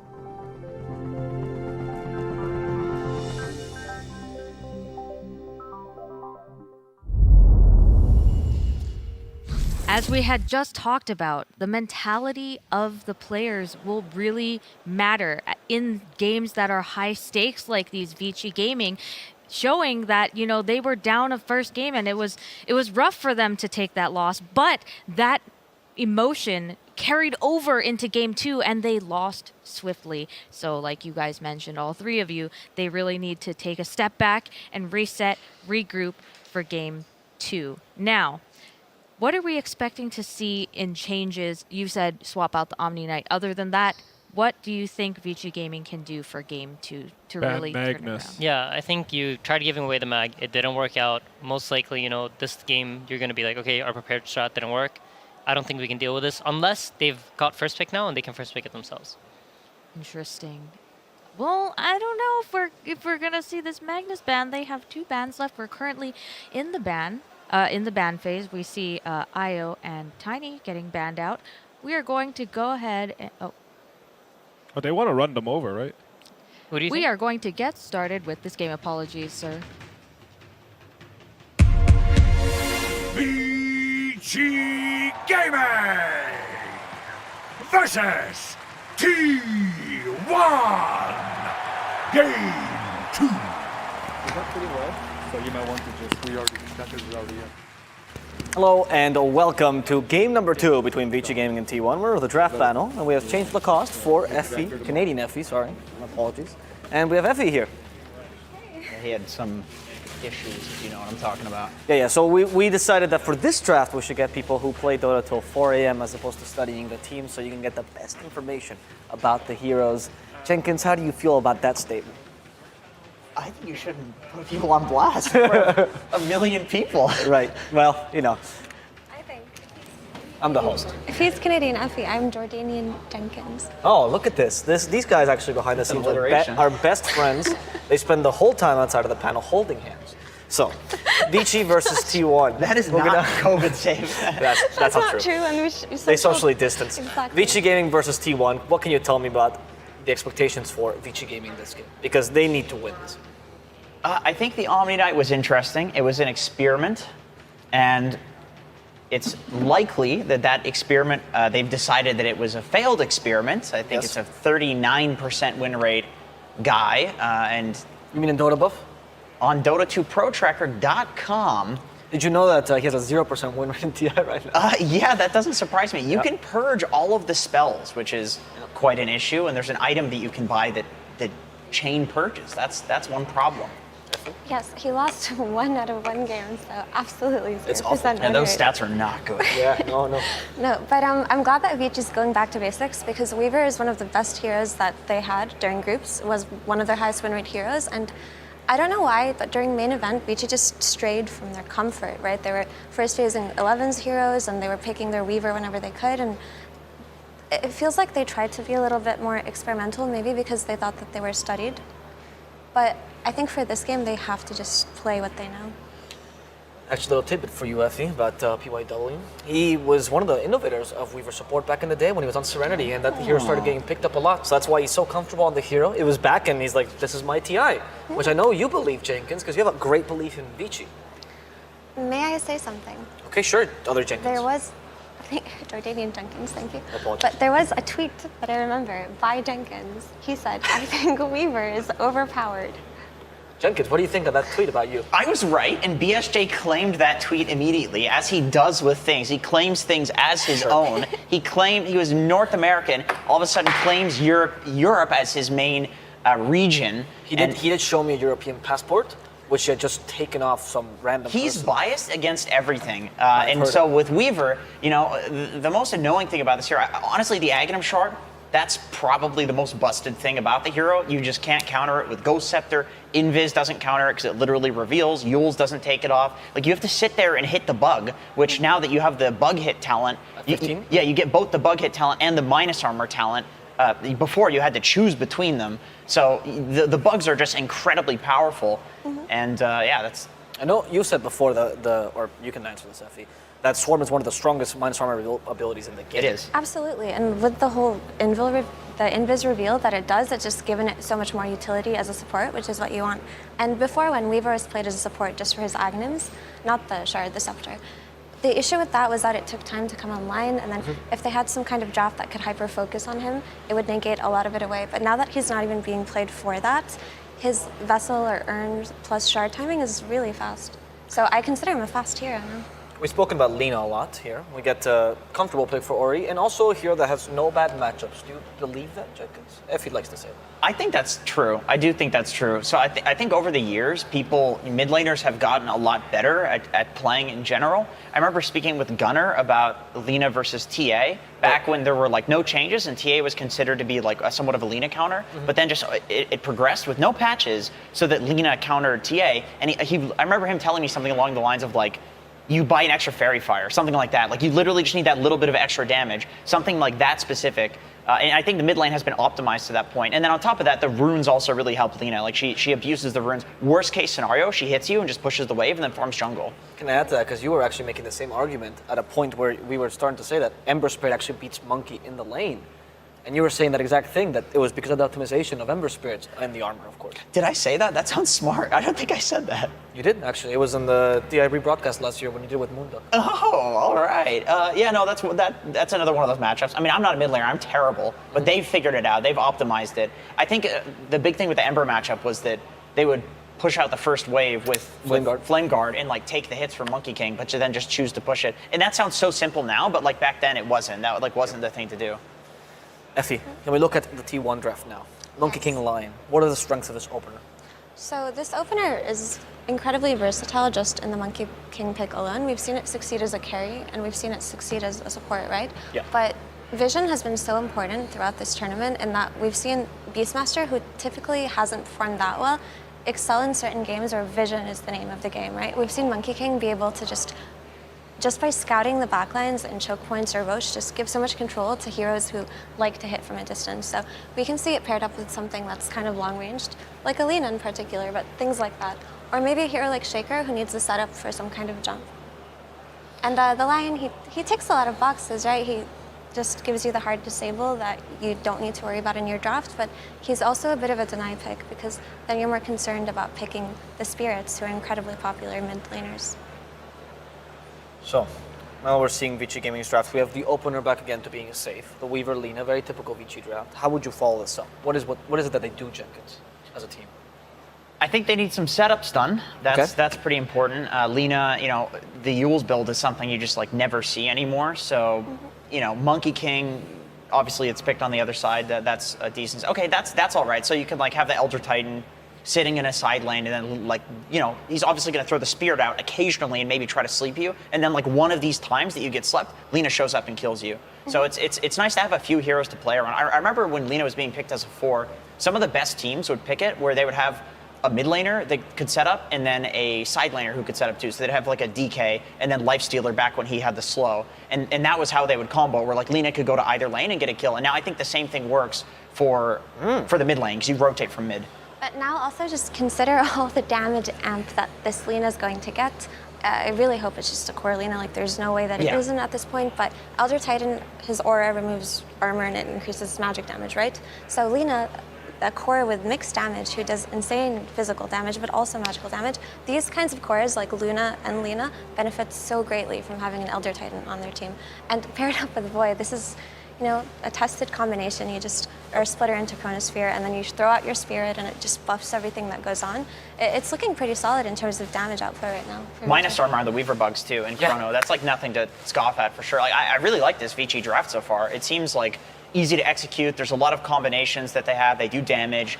They have team fight. Like it really does tick all of the boxes. I hate to, you know, repeat. No, you're right. It's like all of the boxes are totally ticked. So they do pick DK, and DK's a durable type of hero who also just provides the tower damage that they didn't have going for them in the draft so far. But the thing is, like, we were talking about all of this damage coming out of Vici. Dragon Knight's gonna get shredded. They're not gonna have issues dealing with him later on in the game. So now T1 have to play for a bit of a timing where they can kind of push behind this Dragon Knight before he just dies. Because Lina is typically a hero that loves to build Silver Edge too. That's usually her third item after BOTs and BKB. So I'm not sure why they liked this DK so much here, but I guess they really did need to fill that gap. And now they have 4 stuns, which is nothing to scoff at. That's always good. The more stuns, the easier it is to play. And very reliable as well, like Hex, Dragon Tail, even Fissure. Echo Slam is one of the few 0 cast point stuns in the game, so it's not hard to be able to stop any initiations. I think we actually saw T1 playing versus LGD, I believe, and they picked Dragon Knight mid, and it was the only time that we saw Lina lose mid was to Dragon Knight. So maybe that's the thing. It's like, this is the only hero that deals with Lina. There could be an idea here as well, because Elder Titan removes base armor, but that's not how Dragon Knight's armor works. True, it's added armor. So it's actually kind of, it counteracts ET's armor in that sense. Is DK a call hero though? Is it the kind of hero you'd expect him on? Because it is similar to Doom in a sense. You know what?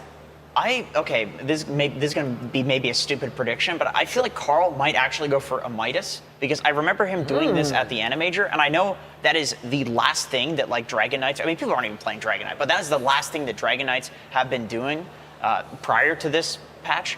and like Blink Dagger into Midas maybe even, just because like I remember Carl distinctly doing that, and like that is just what T1 loves to do.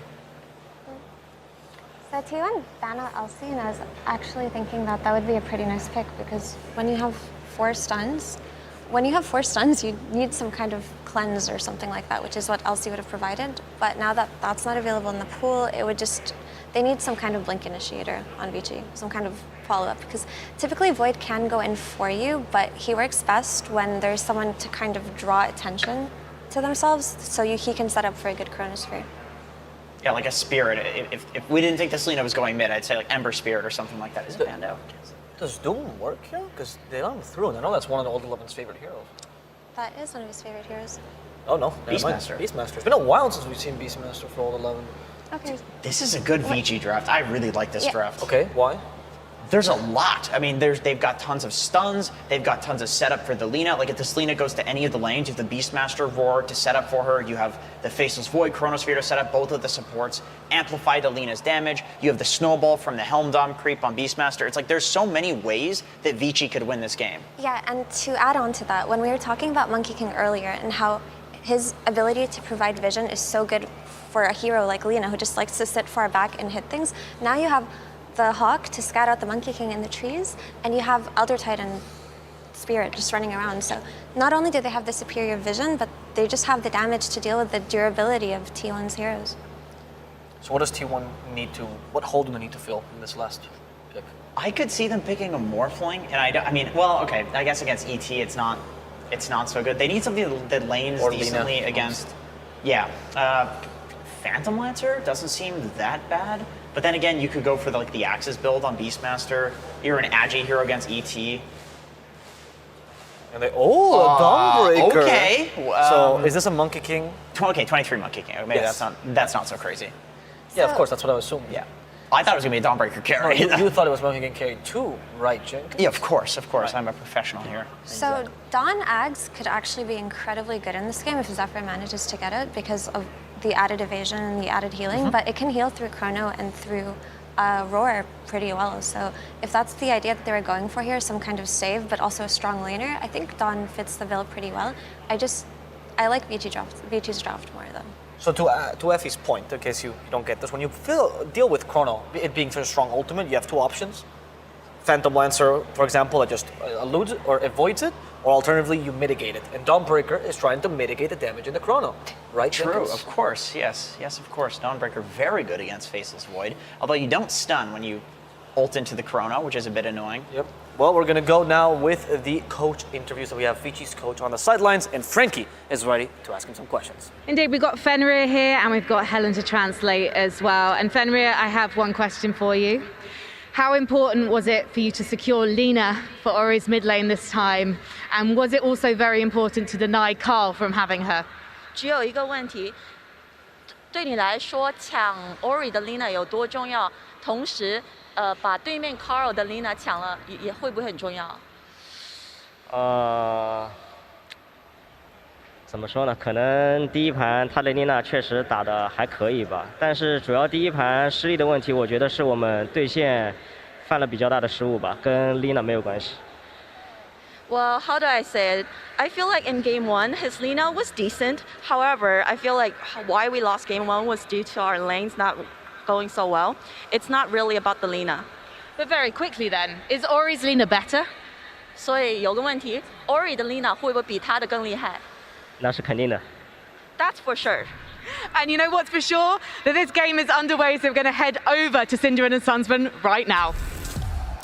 Thank you very much, Frankie.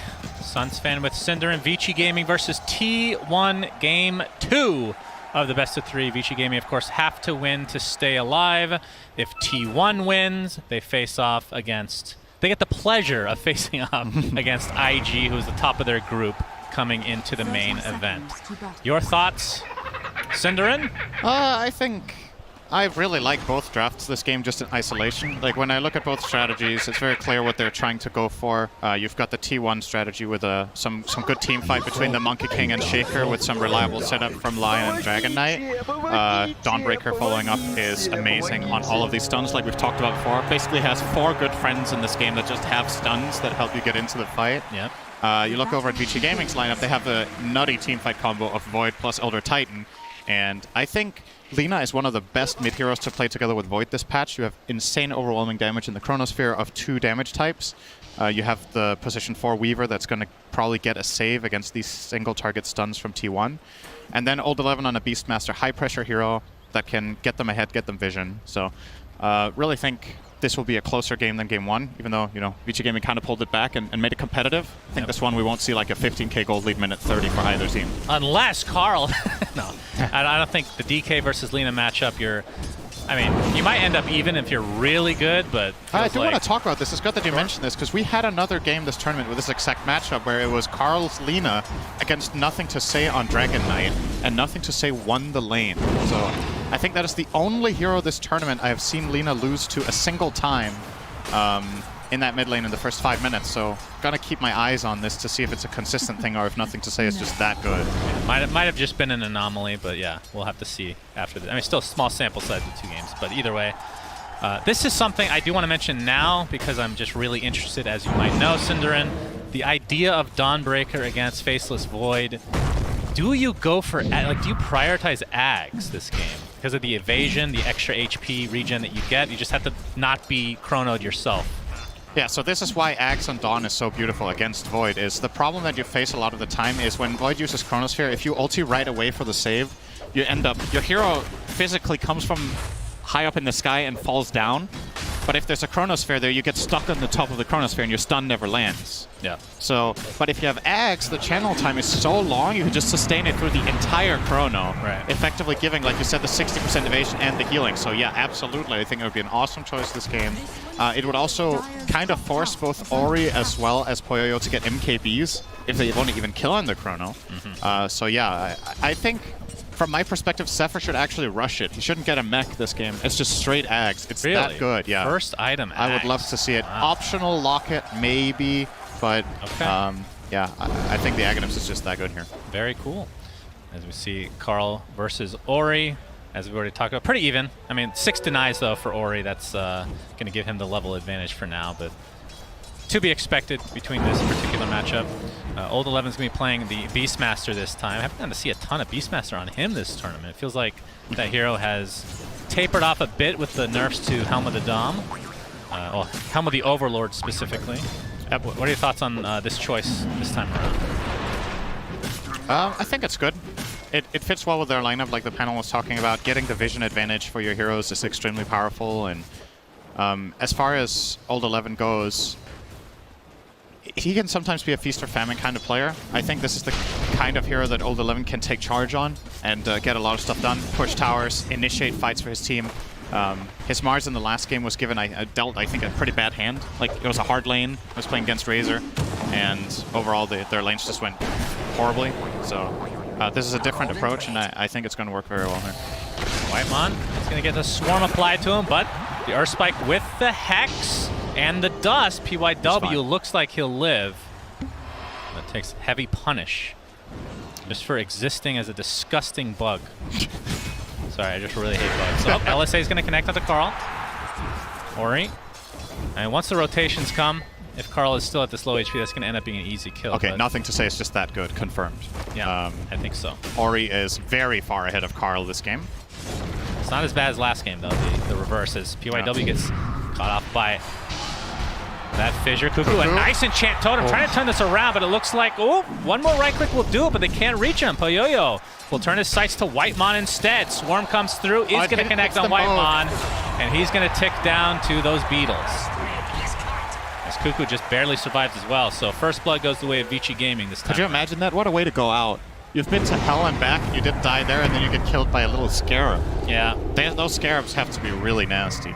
That is... Have you seen The Mummy? Why am I asking you anything? Carl getting chased by DY. You fought and died. We'll be fine, though.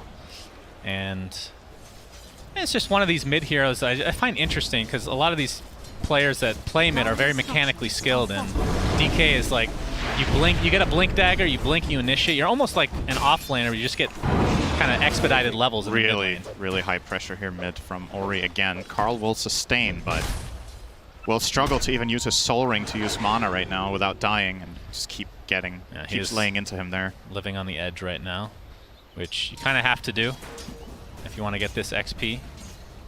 Now you can see Ori. Another LSA connects, and he's about to hit level 6 here in a couple. 11 is in trouble top as well. This is a lane. 23 Savage has the Jingu. Pretty tough position to be in. The favorable trade. Ooh, Starbreaker not going to though. fully connect. 23 Savage and company just forcing them out of lane at the very least. Storm bottom lane. again That's in the an bot insane lane. time Yo-Yo gets the violation. bash. Cuckoo continue to get chased and harassed by PYW. They're going to jump in with one more time walk, and the right click from PYW is enough to secure yet another kill for Vici Gaming. Dilation is so good against Shaker in lane. He will always need to use Enchant Totem to farm, and that means if he has used the Fissure and you dilate after, you have such a long time where you can just run him down and make very quick work of him there with these two heroes. You know, this is a Faceless Void Weaver lane. It's not exactly a traditional lane, but they are winning this bottom lane as well. So this time around, Vici Gaming, totally different situation. And as we talked about, if they just don't get crushed like last Carl. time, maybe they'll be fine. Oh, whew. Well, There's Dragon Slave. Oh, 50-50 Cinderin. Eternal Envy would be proud. Ori is going to spot out Zephyr now as the hammer will come back from whence it came. Looks like Whitemon takes a tumble in the bot lane though. As Ori looks to be fine. Still has the Laguna Blade to work with, but no mana to speak of. Was not able to secure the rune this time around. But a lot of pressure to this tower. I mean, 3 heroes here with the catapult as well.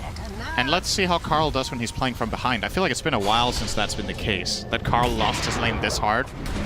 Even in the game when he was Lina against Nothing to Say's Dragon Knight, I think Carl was still having better conditions than this. And Dragon Knight, in my experience, doesn't perform very well from behind like this. Like, you really need some key stuff. You need boots. You need arguably upgraded boots into Dagger. Chronosphere in the bot lane with the swarm from PYW. Cuckoo looks to be super dead. The question is who's going to get credit? It is the Beetle. Yeah, he's going to get earn charges as well here, so going to drop one on Puyo immediately too. Oh, 23 Savage. Ori's in the vicinity. Oh, all right. Preemptive jump here from 22 Savage. Good instincts. Gets salved.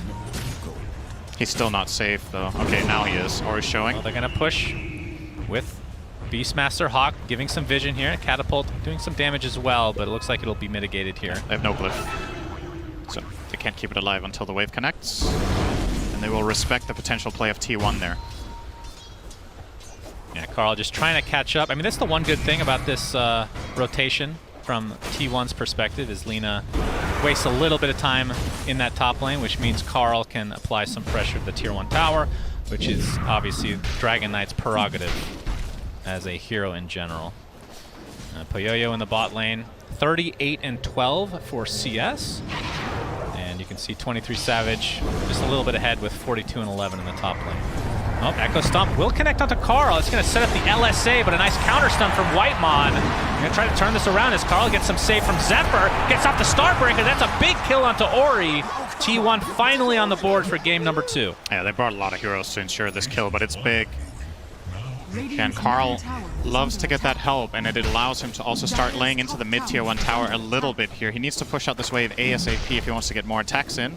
Is working on it with the Breathe Fire. And I think he will be able to at least get one more swing in here before Lina comes back, so that will be another nice amount of damage here with that Corrosive Breath. Good ability. Yep, it's very strong. And it scales with each level in the ultimate Cinderin. Trivia for people that have never played Dota before. 23 Savage. It's not on the same level as your trivia. Nothing is, though. That's true. Zephyr trying to stop this push in the top lane. We see a TP coming. There's the Boundless Strike. Starbreaker does connect successfully into the Echo Slam. Ori's dead again. And now the Earth Spike to follow as T1. Great defense in the top lane. And this is 2 early deaths now on Ori, despite getting off to a really good start. Excellent spell casting. They used the Boundless Strike. Okay, that was not excellent spell casting. Zephyr throwing a hammer to knock him out of the tree. It happens. That was on purpose. He was just griefing him before going back to base. Even on TI main stage, you know. At least what Jerax used to do was to ask before he griefed. Zephyr just does it, but... yeah, great defense. They get the Boundless Strike into the Starbreaker, and that allows for them to just barely connect with the Echo Slam. So very well done by T1 and on just delaying their stuns perfectly to get that kill. Shannon, we're 10 minutes in. Yeah. It's time for trivia. Okay. What is the square root of the sum of the cooldown of Roshan's abilities? All right, that's a stupid question. Next.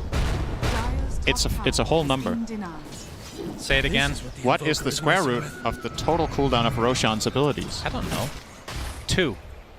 That is very, 4, very bad. 8, 12. They're dying! Cast the fight! Carl! Looks like there's going to be a trade. Synderen is trying to sabotage this cast. As you can see, the faceless boy dies.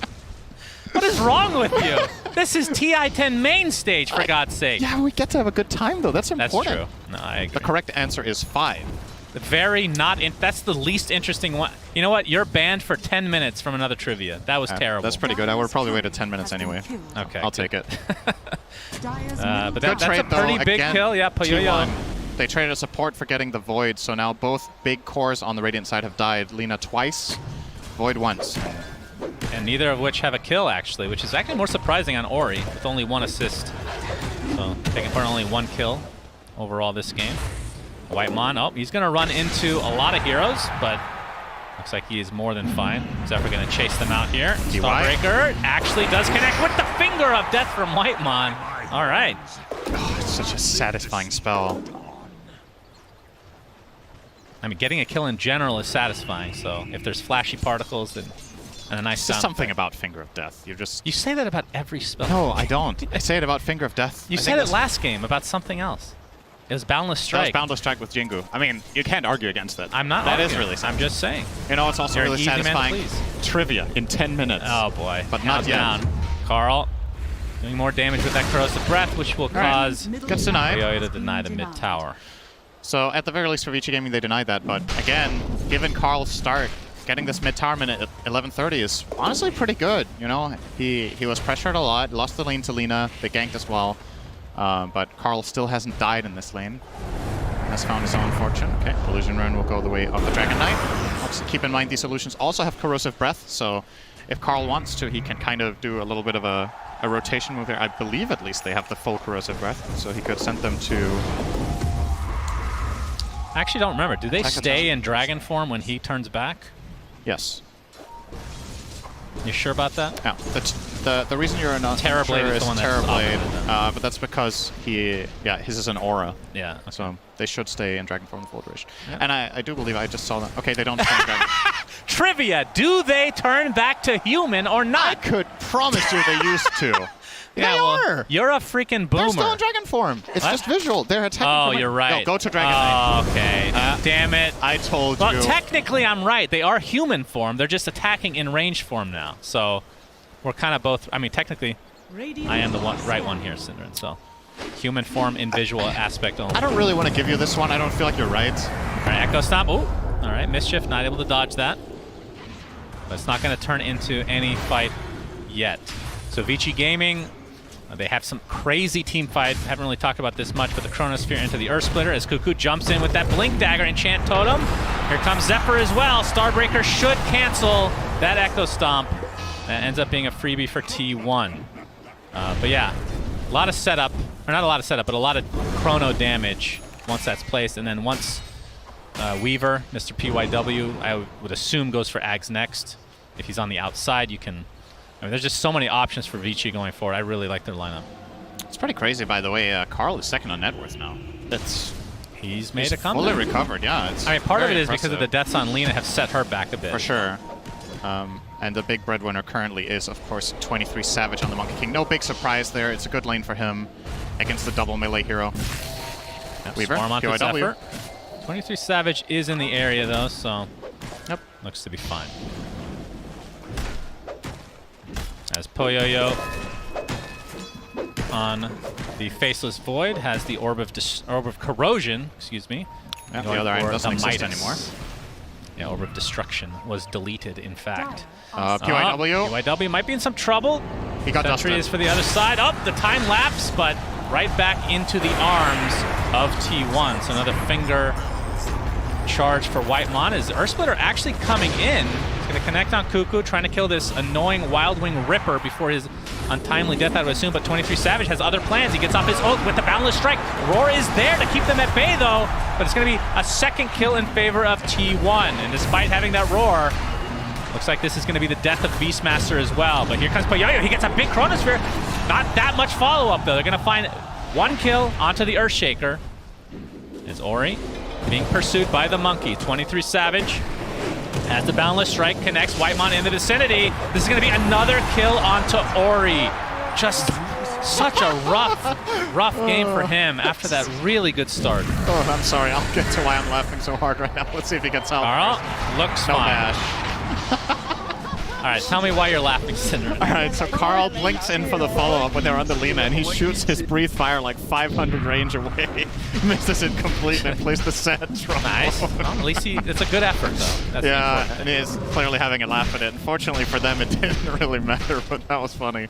Oh my goodness. Well, it does happen. Misclicks happen even at the highest level, so it's a good thing that he can just laugh it off and continue on with the game. But yeah, another good overall sequence here for T1. And I was gonna say, Weaver with this Vessel, you would imagine that, you know, depending on when you get this item, it can have like varying degrees of importance, right? You're playing against both Dawnbreaker, Monkey King, and Dragon Knight, and you got it early on your Weaver, so you really want PYW to be involved in kills.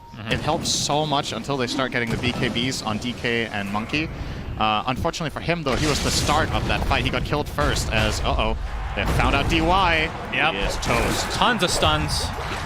Disabled for an eternity, so another death for DY. So T1 kind of withstanding the, I want to say the very early laning stage, and have bounced back to a very high degree now. As 23 Savage is top of the net worth, as we see a replay. This is what you were talking about? They're showing us Carl. I like that in this highlight, we're all just looking for the see fail. this breathe fire. There he is. And all right. It happens. I mean, if you make an SFM on this and just change the angle, it ends up looking really epic, I'm sure. Yeah. Make sure you play the sad trombone in your video, though. True. It happens. All right, next move. I think it's time for Vici Gaming soon to get something done here. 30 seconds on Chronosphere cooldown. You were right. Zephyr is going for the Aghanim Scepter straight away up. Nice. He's halfway there already. It's a great choice in this game. And the cool thing about this hero is a support. I mean, we've talked about the lane pushing and all of that, but the fact that she can actually farm without really needing much, just the hammer alone, allows you to take out waves. And very tanky to boot. PYW. Looks like he's, is he actually Carl working on connecting Axe top himself? here. Yeah. They're looking for another kill on PYW. They might get it with Dragon Tail. Yep, Dragon Tail initiation. Zephyr with the Starbreaker. They put Vision down a little bit late, so PYW is going to take a brief fire in the trees, but won't be pursued any further. Yep. Carl's going to get roared. Laguna Blade to follow, but here comes the Solar Guardian. That's going to heal him up to a decent amount, or he just can't finish the kill quite yet. Carl getting pursued by PYW. One more right click should do it. No, he's live. The Chronosphere comes out, actually catches his teammate. Earth Splitter to follow. Whitemon is dead. Stomp onto basically everybody here, but 2 dead already for Vici Gaming, so advantage for T1. 23 Savage gets off the Wukong's command, trying to pursue a little bit further. They're going to find yet another kill. How has T1 stayed alive with everybody? And now trying to go for Poyoyo. Do they have the setup? Boundless Strike to start, the time walk to safety. I actually cannot believe Carl lived. That was got insane. a stat for damage taken in that fight for Dragon Knight. That was crazy. He took so much damage for his team, and they don't get the kill. The thing is, not but you know, he baits Weaver in, doesn't find the kill, then he baits Elder Titan in, doesn't find the kill, and Vici Gaming just end up spending the entire time just desperately trying to at least get the kill they wanted to begin with. Solar Guardian coming in clutch there for sure. Yeah, that was... Zephyr changed everything. And imagine when that gets buffed. And imagine if they have one vessel charge. That's what I mean, right? True. They just don't have it for that kill on PYW, so they don't get it. And it snowballs the whole fight. With one vessel charge there, he gets the kill, gets another charge. They can go on to the next hero and keep that fight going. But yeah, just not able to. T1 clutch with the saves. So T1 rocking a 2K net worth lead. Not quite as big of a lead as you would think, considering the 14-6 kill advantage right now. And of course, Poyoyo, we brought this up, but has had that Hannah Midas for a while, so we'll see if that ends up paying dividends. Still working on the BKB, though. Yeah. About 800 away from finishing that bad boy. Has found a Quicksilver Amulet. Nice item on Void. You get that quick swing timer for an early bash, which helps you get bash ready again faster. Oh, double BKB just picked up by T1. So that's big. 2 cores now. And it's close on Dragon Knight too. Only 600 to go for him as well. 700, pardon me. Dire are scanning. Took your math class last week. Didn't help. You're making fun of the American education system as Laguna Blade going to be used to destroy Zephyr, who, again, still... I mean, they're going to actually... Once they get these 3 BKBs up, they're only 800 away from that Ags on Dawnbreaker. That feels like a very big power spike. It is a really big item this game, for sure. All right, Roche is opened up here for Vici Gaming with 25 seconds on Dawn. They do have Swarm level 4, which is really, really good for killing Roche. PYW is just going to tank Roche so the bug doesn't. And comes Poyoyo, so... T1, though, are aware. They have Echo. Oh my god, this would be a disgusting Echo Slam right Smoke now. breaks. Yep, Cuckoo in the vicinity. His blink gets canceled, but there's Carl with the initiation to start things out. Gets the Dragon Tail off, but Roshan looks like it's going to be taken out easily for Vici Gaming. They will lose the Elder Titan in tow, but there's the LSA actually catching the Earthshaker, so Cuckoo not really able to get off the initiation he was looking for. Very good for Vici. They didn't have to use Chrono to secure the Roche either, so it means there's another play opening up for Poyoyo. He's gonna get enough gold for his BKB with that bounty rune picked up from Ori. So next move is on the horizon. Something else on the horizon. We're now past minute 20, so it's time for trivia. Okay, I should have said 20 minutes. You're gonna like this one, okay? What is the passive aura of Ring of Aquila called? Is that in? Is somebody equipping that item right now? They took it off. The passive aura. I have no idea. Give me your best Ring guess. of Basilius aura. That's what I'm calling. Aquila aura. Oh my god, that was actually not that bad. Not that far away. I get half a point for that? No. Okay, thanks. I mean, you got aura right, but it's an aura, so I don't know if that counts. That's half, technically.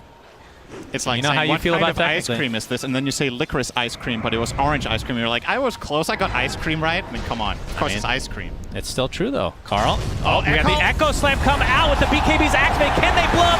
Faceless Void, absolutely. Earth Splitter does a little bit of damage there, but a big kill on Poyoyo by 23 Savage, who's still top of the net worth right now. Very swift kill. And of course, they do find the core on Vici Gaming that does not have the Aegis in that Void. So would not have gone for that play onto Aura with Shaker, I'm sure. They do find Poyoyo, so very nice here.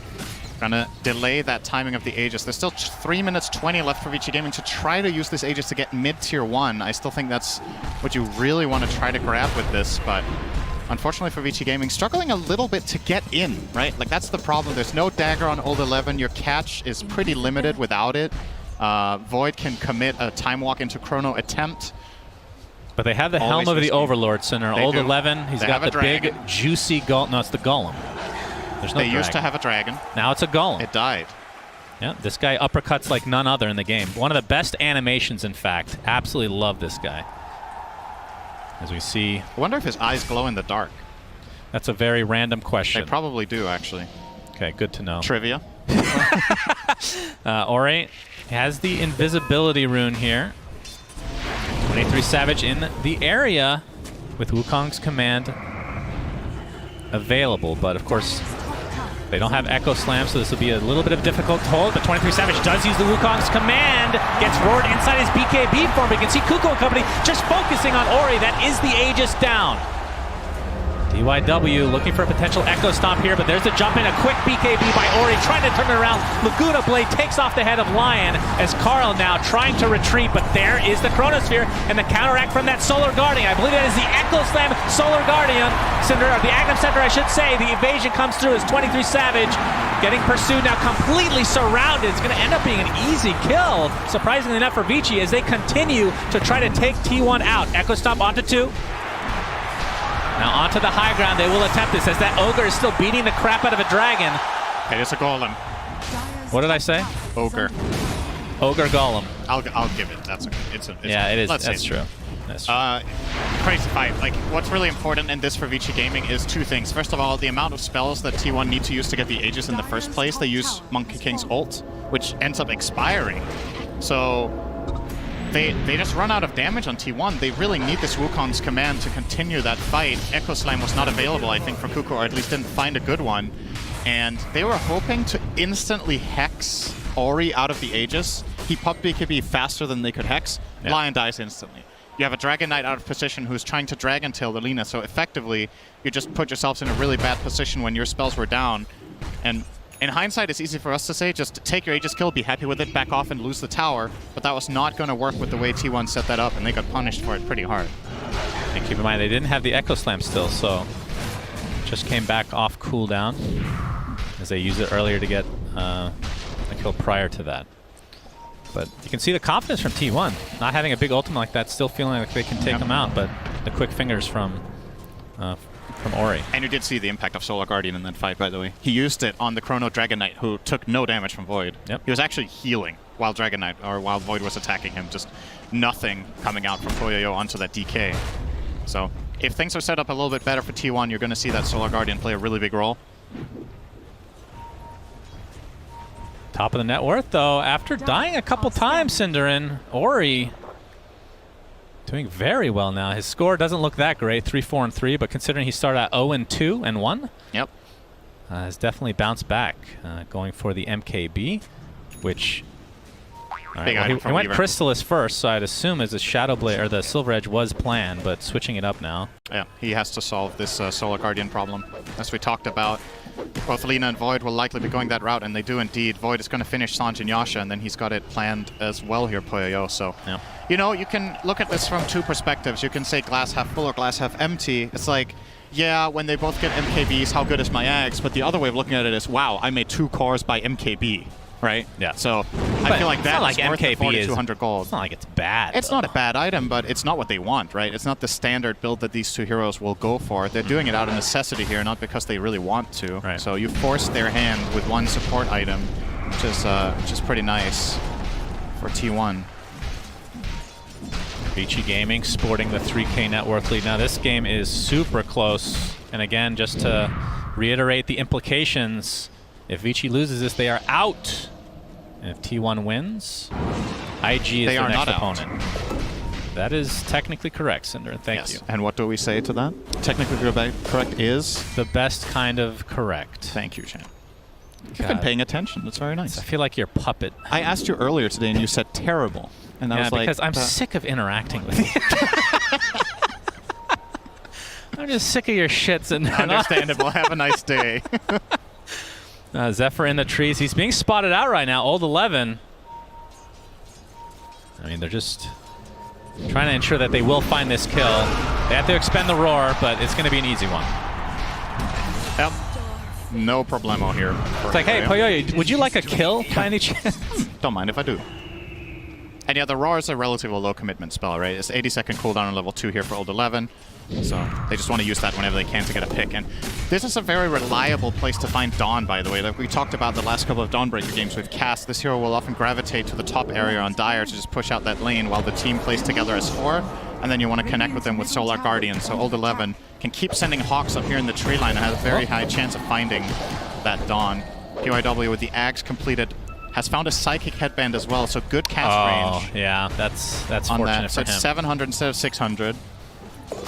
Yeah, so time lapse can be used on allies with a very low cooldown of, I believe, 20 seconds, and the extra cast range now to follow. So this is, I mean, I feel like we talked this item up so much, and then in the games, at least the ones we've cast, it has been basically a non-factor. But theoretically speaking, it is super strong. I feel like even in the games that... So we had one game where the LGD found this amazing chrono with Ame, right? Where Weaver couldn't reach. Yeah. But in the Secret versus... Who was it? In the there was one... Secret there was Elephant, that marathon game, where the Weaver Axe did so much work for Elephant. They did lose, though. But it was super impactful in that game, for sure. PYW. Hiding off to the side here. If 23 Savage were to get eyes on him, this could be trouble, but he's going to TP out with Rikuchi. Yes, 23 Savage just continuing to farm up. So, any items of note, Cinderin, that we should be looking forward to? I mean, Old 11, we already talked about the Helmet of the Overlord and the Blink Dagger, of course. Looks like Refresher. It's, I mean, He can not barely a huge support that with his mana, to be honest, but it might just work out. That's true. Oh, we got the Dragon Tail to start things out on the PYW. Do the burst damage, indeed. PYW with another death to his name and another charge for the hero you want to Finger. find as T1, because anyone else could get saved by Weaver at any point. And your single target burst on T1 can kill one hero one time. That's basically the limit, right? You have Finger of Death, Dragon Tail, Boundless Strike, and maybe a Fissure. If the target gets time-lapsed, you can't do it all over again with the lineup that you have. So very important, if possible, to get on top of that Weaver. Oh, double damage bottom. Yeah. Ori is the hex from Whitemon. He's actually going to leave him for 23 Savage, and that is another death now for Ori. Very unfortunate. Cuckoo. So cocky. Echo Slam BKB. I mean, from our perspective, obviously this looks crazy, right? He doesn't have the exact vision that would allow him. I mean, okay, let's take a look down there again, right? So they do have an Observer Ward in the Radiant, but they only have the one that oversees the river, not the enemy side of the river. So Ori just, how to say, he gets a false feeling of safety there from the ward. If he didn't have the ward, I don't think he would have gone for the rune. Right. So the ward actually working against him here and giving him that safety feeling that wasn't there, and T1 punished very quickly with the Blink Lion, get a huge kill on This is still scary. I mean, 30 seconds death timer for Lina, but you're going against Chronosphere, you're going against Elder Titan, quite possibly top 3 Roche defenders in the game. Yeah. And you're going against Void ET, and they're going to give up. I just said that. Yeah. Yep, they're against Void ET. You didn't say they gave up. Okay, true. Old 11 just biding his time here. Can obviously gain so much vision with these Hawks. He does have the Shard as well, by the way, which reduces the cooldown of the Hawk and gives you the... What is the actual ability called? Dive Bomb. Dive Bomb for the suicide mission for those Hawks. That is an awesome skill name. Yeah. I like that one a lot. That's Yep, good. I agree. As we now have a smoke from Vici. Looks like Carl did finish his AC, so very, very tanky. Okay. Ori just walks into the pit and looks around the pit and walks out. Nobody here. It's like he saw Roshan for the first time. Nope. Yeah. Both teams very cautious right now, for good reason. This game, obviously, a fairly big deal. Echo Stomp from afar, Poyoyo. He's going to get Dragon Tail to start things out, but Carl looks like he might be regretting his decision, just waddling away right now. Time dilation on top of him. Has to pop his ult along with the BKB, trying to turn this around onto the Void. They get him to about half HP, but doesn't look like they can actually finish off Poyoyo. They're worried about committing because they don't see PYW, so they don't want to throw spells into the air and get no value. They need some insane burst catch there to kill him before the Weaver can react, and they don't have it. I like this. They need to fight now. They've already popped the Dragon Form and his BKB. Elder Titan is going to see them, though. Astral Spirit, if he is paying attention, he gets the feedback there. Ori showing himself. Oh, the initial. Oh, they actually missed the stun there from Cuckoo. And he'll have to hightail away here. 23 Savage does get off his ult with the Boundless Strike as well. Poyoyo pops his BKB. They're going to blow up the Lion, and Cuckoo's dead next. That means T1 likely will try to fall back, but that is the buyback now from Cuckoo. 23 Savage on the trees. He gets roared mid-leap. They're going to see him. They're going to drop that tree, and down goes the Monkey King. Huge fight for Vici. They find 3 kills, and one of them buys back, and on a core, they're the Shaker. And if T1 want any chance of holding this Roche, they're going to need more of those buybacks. They can't hold that with these 3. There's not enough damage between them. Yeah. Unless all 5 of Vici Gaming's heroes go together in a huddle and get Echo Slammed, you're not winning this fight, and Vici Gaming will not do that. So this is Roche number 2, Vici Gaming. Going to get the Aegis likely on Ori. Poyoyo, I would assume, takes the Shard. And he does indeed. So that's going to give him the extra cast range on Time Walk and the reverse Time Walk, which looks funny, but is actually not bad for baiting spells. Right. It's a very good way of getting vision. I think that's the most underappreciated part of the spell, is that you can jump in, gather information, and jump out. It is a little bit hairy against the Lion, though. Yeah, it in can the be right tricky situation. for sure. But against most lineups, you will be able to jump in, get a little bit of intel, jump out, and maybe that sets up your team for success. Maybe you break a smoke, maybe you bait a spell, like you said. There's a lot of upsides to this. Vici Gaming taking control of the outpost now, and you can see in terms of the tower pressure, they have top basically down. The tier 1 and tier 2, so the tier 2 mid will likely be their next choice. But bottom lane, the tier 1 is still there. So, see what they want with this Aegis. If they attempt to go high ground, again, with a Weaver, with that Axe, I feel like going high ground is not that risky. depending on what T1 can try to do to counteract that. That's true. Dire's middle tower. You could put the, as long as Lina has vision, which you can give her perhaps with a hawk from an angle, she can just hit the tower from the low ground even. Oh, they have vision here. They know that. Oh, actually, Carl. that's T1's vision. Carl gets He's going to be clipped by spotted. the Yep, that's no blink dagger for you. Poyoyo jumps in. Laguna Blade, goodbye, Carl. And even if he bought back, he will not have dragon form for quite a while. True. Earth Splitter for the fireworks as well. I didn't want to give him any chance there. DY, they throw everything at him, and, well, most of it sticks. The only thing that doesn't stick was the one that was too late. So a nice kill for them, and that's going to be at least Tier 1. I don't think Tier 2 is possible. Obviously, the wave bottom Zephyr has done a great job pushing that all the way into the enemy Tier 2. But honestly, what Vici Gaming could do here is go high ground mid. Like, I thought they would do that, yeah. They can definitely do that now. 3 minutes on Lina's Aegis. You know there's no DK. Force that buyback and go with it that way. They're going to cut this wave first, though. Still have enough time. They're going to just try to backdoor the tower. Okay. Well, DD and Lina will do that with Beastmaster Aura. Can they? There is Glyph if they want to, but they're probably going to save that for high ground, you imagine. Yep, they're going to give it up. Oh, no. They're not. So it's going to regen a bit as a result, and Vici Gaming is going to regen. Wondering whether there's going to be a hold here or not, but as we can see, that is not going to happen. We can watch this tower regen for another 10 seconds if we want. It's going to take a while to heal up to full. But they're going back even in. longer now to heal up. Okay, they can do it without the DD. I mean, imagine uppercutting a building.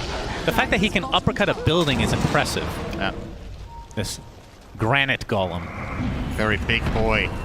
Big boy indeed. All right, we got the Scotty online for 23 Savage, but Poyoyo has one of his own, which against this lineup, against Dawnbreaker, Monkey King, and Dragonite, extremely good for the counter regen. Carl jumps in, has his ult activated as well. They will go. The time lapse again, saving Ori, but he's going to get bursted down very slowly. The Aegis goes down despite using the BKB.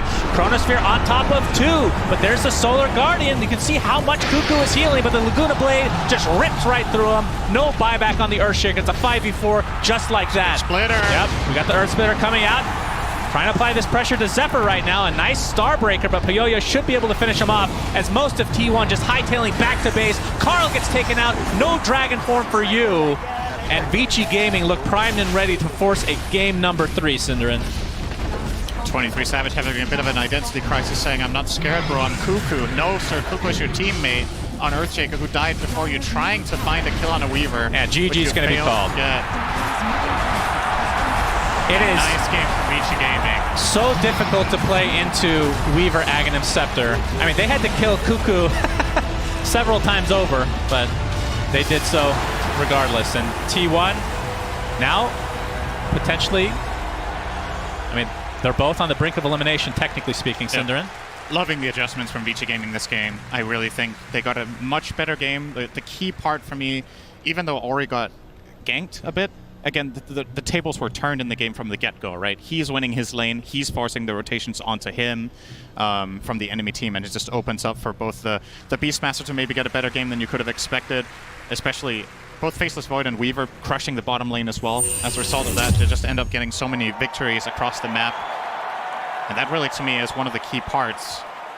And Vici Gaming's lineup, just both drafts are great, but ultimately Vici Gaming come out ahead with that awesome team fight, and of course the Weaver save to close it out in the end. But yeah, what a nice game. Honestly feels like Game 3 is anyone's game. These two teams are very evenly matched. This game was close a lot of the way. So that's right, Cinderin. Very well said. My goodness, you are such a good analyst. I'm so lucky to be right next to you right now. But game number 2 is over, so let's see what the panel has to say about this as we head to a Game 3 very soon.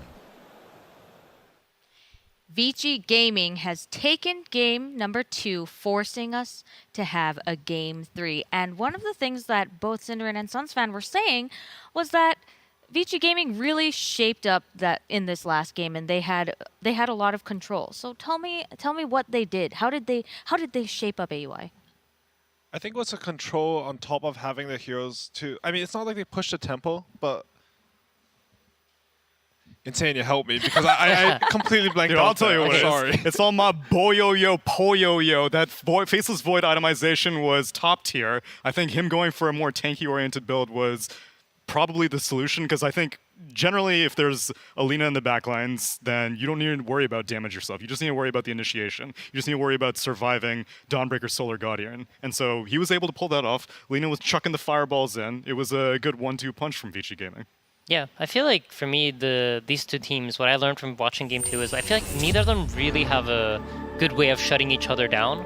And I think when you have the heroes that are enabled by that in the early game, which I feel like Vici had more of this game, their heroes scaled nicely against T1s.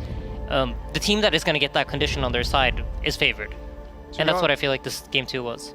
To be honest, I know Carl, like I was looking it up, his most played hero in competitive is actually DK, but I don't think it suits what T1 want to do this patch. Like when I think of Carl in this tournament so far, he's had some Lina getting Omega farms to farmhouse, some Doom with Midas. When I play pubs with him, he would go Midas on Queen of Pain and scale like a monster. Like if they look at their matchup versus Vici, I think they should go for what's already sort of the style and sort of commit to it. Yeah, I mean, I assume if we can see it here on the panel, they'll figure it out too, right? You've had 2 games now, you got to see the outcome of these different types of games, and then for Game 3, I would imagine it's going to be a scale war. Who can scale up the hardest, who can get the timings, who can get the matchups, and then, because I feel like once the teams hit their timings, they're both really good at using it. And that's why you see these like really tight team fights, and you see these like potential comebacks coming into the games, and where the game swings back into their favor. Would you say that this was a close match? Like, if you were to look at that stat screen, it's very hard to tell who the definite winner is, right? It seemed like it was going back and forth a little bit with all those team fights. Yeah, I'd say it was pretty close. I think like a different team in those drafts, like I think either draft could have won. But for these 2 teams in particular, I think Vici ended up pretty dominant. Yeah. I think in particular, I think like Beastmaster's vision that game with all the stuns, like it just lets you play your map better. Yeah, I think Beastmaster, if you can get him past the laning phase with a decent game, and they definitely did this time, you're just setting yourself up for success because you're controlling a lot of map space with a Hawk. You have a BKB piercing stun.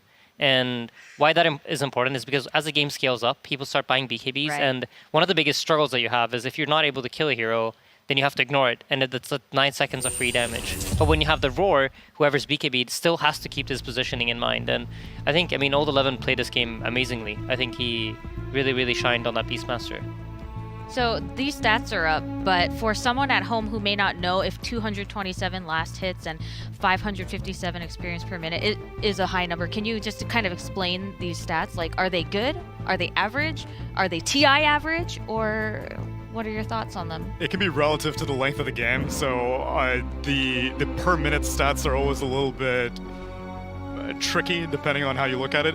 From Old 11's typical offlane performances, I don't really consider him to be as greedy as Cuckoo, who's on T1 right now. Old 11 is a little bit more sacrificial. Generally, offlaners right now are all edging on the greedier side these days. Old 11 still less so on the spectrum compared to Cuckoo, but these numbers are more reflective on how dominant Vici Gaming were across the map. I know AUI, you were noticing like it's been 30 minutes and they're only just now taking the mid-tier 1 tower. The fact that he was able to find tier 1 at 34 minutes when they were winning the game. Like exactly. They're up 9k at 34 minutes before they took the tier 1. And in comparison, Cuckoo has a surprising number of last hits on an Earthshaker in a losing game from an offlane position. And again, I think that's a testament to how he's typically more of a greedy offlaner. Yeah, and I mean, just look at the stats, right? You had a 3-1-9 Beastmaster, so he's only died for about like 20 seconds of that game. He was playing most of it, whereas Cuckoo has 6 deaths, and he's keeping up like fairly well in CS. So that's just considering the 2 heroes, right? Right, Beastmaster just kills more creeps. You have a board to push out waves. Precisely. It's very interesting to see these comparisons because the game is really complicated. Like I've said it so many times, the game is so complicated. The numbers are there, but it really matters like what heroes are picked, how long the game went. Oh gosh, trying to wrap my head around it is pretty confusing. But now we have 1-1, right? And Vici Gaming has managed to tie it up, and now both teams are potentially facing this elimination, right? And the winner will go on to guarantee themselves 5th or 6th place. So it's really important for these teams to reset, like we mentioned earlier. And like Vici Gaming said, they want, like the last time that this happened, they didn't do well in their next game. Now, on the other hand, what can T1 do to really reset this? Do they need to change up their strategy a little bit? Aiden, you mentioned earlier that they needed to break out of their comfort zone. Do they return back or do they keep going out? I thought going into this series that if Vici didn't break out of the comfort zone, it would be very, very hard for them because I thought T1 was better at basically, I felt like both teams do the same thing, but T1 does it better. But I think proven by the second game, you know what? Vici actually can stand their ground in playing like the slow game or whatever you want to call it, the patient game. For me, I feel like if I was in either draft position and I was like looking at it objectively, I'd say we both are going to just have to try to outscale each other. And when two teams are trying to outscale each other, it comes down a lot to the matchups and what kind of timings you can hit in the game. Because you want to hit a timing that's usually slightly later than your opponents, but stronger. So if they're aiming for like an 18-minute timing, we want to hit a timing at 19. So like our timing comes later, but it's slightly stronger than theirs. That's so specific. To go 1 minute later in timing, how do you figure that out? That's extremely difficult. And I think it's one of the hardest parts of drafting. I think it's all about like Dota's like a relative game, right? Like Right. You talk about these timings, you talk about team fight, anything really. If you can do it just slightly better than your opponent, or you have slightly more of it, you just have all of it more than your opponent. And I think I agree with Insania. That's what's going to happen in this game. I think there's like a choice to be made here. Like, do you double down on this slower pace of Dota, scaling team fight, late game comps? Or do you try to like throw a fast one and just like go all in with a strategy and like, oh, they're gonna have an 18-minute timing, we're gonna go at 10 minutes. You're not even gonna make it to your timing. But I don't think either of the teams will actually do that. I think they're just gonna double down. I say I want to see them split the average. I want to see T1 split the average. I want Carl not on a DK type hero. I want him to carry the baton early on for early to mid game timings. And I don't want 23 Savage on a mid game hero like Monkey King. I want him on the scaling core. I want him to be able to be the late game insurance that T1 might need. And then Cuckoo, Zephyr, and Whitemon can help out accordingly. I imagine Cuckoo, being as greedy as he is, will edge more late game. So let Whitemon and Zephyr play with Carl earlier on. You mentioned Monkey King, and when I think about it, Monkey King is one of like the most picked, most banned, like most contested hero, right? So if they don't give Monkey King, or if they don't pick it, would they ban it because he's been so strong in multiple positions? He's been strong in multiple positions, and it's a Poyoyo favorite as well. Right. So I think targeting it earlier on. I don't remember what the first phase bans were in this game number 2. From Vici? Yeah, from Vici. Trent Wisp. Trent Wisp, okay. And then T1 banned out what? Tiny and oof. Was I it don't Tide remember. or Tiny? I It was don't Tiny remember. +1. I don't think Doom was banned in the first phase. No, I don't think so either. And yet T1 didn't pick it, which was strange. But yeah, I think T1 should. I mean, that's the ultimate scale, right? Exactly. Sorry. Please finish your point. No, that's exactly what my point was. So what your point was is that they should have picked Doom. Oh, yeah. But why? Because the Carl signature. I need to Well, see Carl operate. It's about the gold, right? Like Right. if both teams are playing this slow, methodical style, Doom he literally creates gold from nowhere. Right. Like usually you're limited on your map resources and you assign farm to different heroes. That's Right. the 1, 2, 3, 4, 5 system is how much farm you're supposed to accumulate on each player. Mhm. But there are heroes that break that, like Alchemist or Doom, who just create gold out of nowhere. And if the game is slow, you're just getting more than your opponent. So on the other hand, you mentioned both Alchemist and Doom. Why not Alchemist? I'm trying to run through like the mind of draft. I think it's for me. It breaks down to this: if you have two teams that both want to sit on their own sides of the map, then there's only so many camps, right? Right. If you think about a team like OG, they'll invade the other side of the map and they'll take camps away from you and take them to their own side. So they're basically increasing their size of the map that they are farming. I think for these two teams, since neither of them are very willing to do it, they'll do it when the timing's right, but generally speaking, they will try to avoid it. Items like Hand of Midas, they're increasing the gold that you get from your side of the map. And Doom's Devour does a very similar thing because you're just getting bonus gold every 60 seconds or whenever you finish devouring that creep. So for that reason, I feel like it's going to be a strong hero for the series. Plus his ultimate scales up very well into any game. So it's just, it feels like the right hero for T1. If I was Vici, I'd be really scared about going up against it. So one of the things that I've heard you guys mention a lot is Midas. Jenkins mentioned it earlier that Midas, Vici Gaming is a Midas fan. How has Midas been doing in this meta? How has it been doing in this tournament? I don't have the stats on it, but I would imagine it's not been very popular among the other teams. But I think specifically for the series, and this is why TI is such a cool tournament, because you can look at two teams and be like, hey, the meta doesn't actually matter here. This is just about the styles of these two specific teams and how they've done. And you've had so many games to watch because they've been playing forever.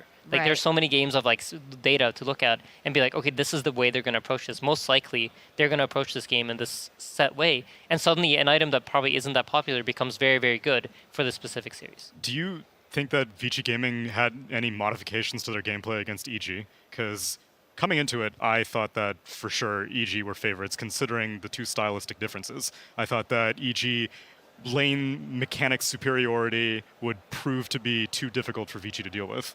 I felt like during like I think it was first day of main event or maybe second day, I felt like taking control was the most important part of the game. But then Secret showed that you don't have to do it. That's like, right. And that kind of, for me at least, broke up the meta. And I feel like ever since then, the teams that are hitting slightly later timings, I feel like are having an edge, or the teams that have a very, very good answer to what it is you're trying to bring to the table. All right, Tsunami. We have two teams that are facing elimination right now. Can you drum me up like a nice narrative for this match? I like how you asked the one person who hasn't played at a TI to do it, but sure, I can give you the. But you have the emotion. That's true. I want to hear the storytelling voice from a man who's dressed like a video game character. Listen, it's Friday night, all right, and I wanted to celebrate the occasion exactly. Southeast Asia versus China. I know for T1 specifically, immense amount of pressure for their entire region right now. At least Vici Gaming, I'm sure they're still intra-regionally competitive, but China as a whole has been aching for a TI for years, since TI6 by now. They had to wait. 2020, no one really knew which region was the best. Everyone was just assuming that Europe was leaps and bounds above everyone in terms of competitive mechanics and strength and stuff like that. And then as the DPC rolled around, we saw China and Singapore and Kyiv. Right. Now someone needs to solidify it here in Bucharest to really make this China's year. T1 are looking to make the highest placement for a Southeast Asian team since I think a Fnatic from TI4 or 5. And so I think just in terms of the regional pride, that's what I'm most excited about between these two teams. Facing elimination, that's just another day at the office here at TI. You're going to have to do it anyway. Another day at the Another office day at the here office. at TI.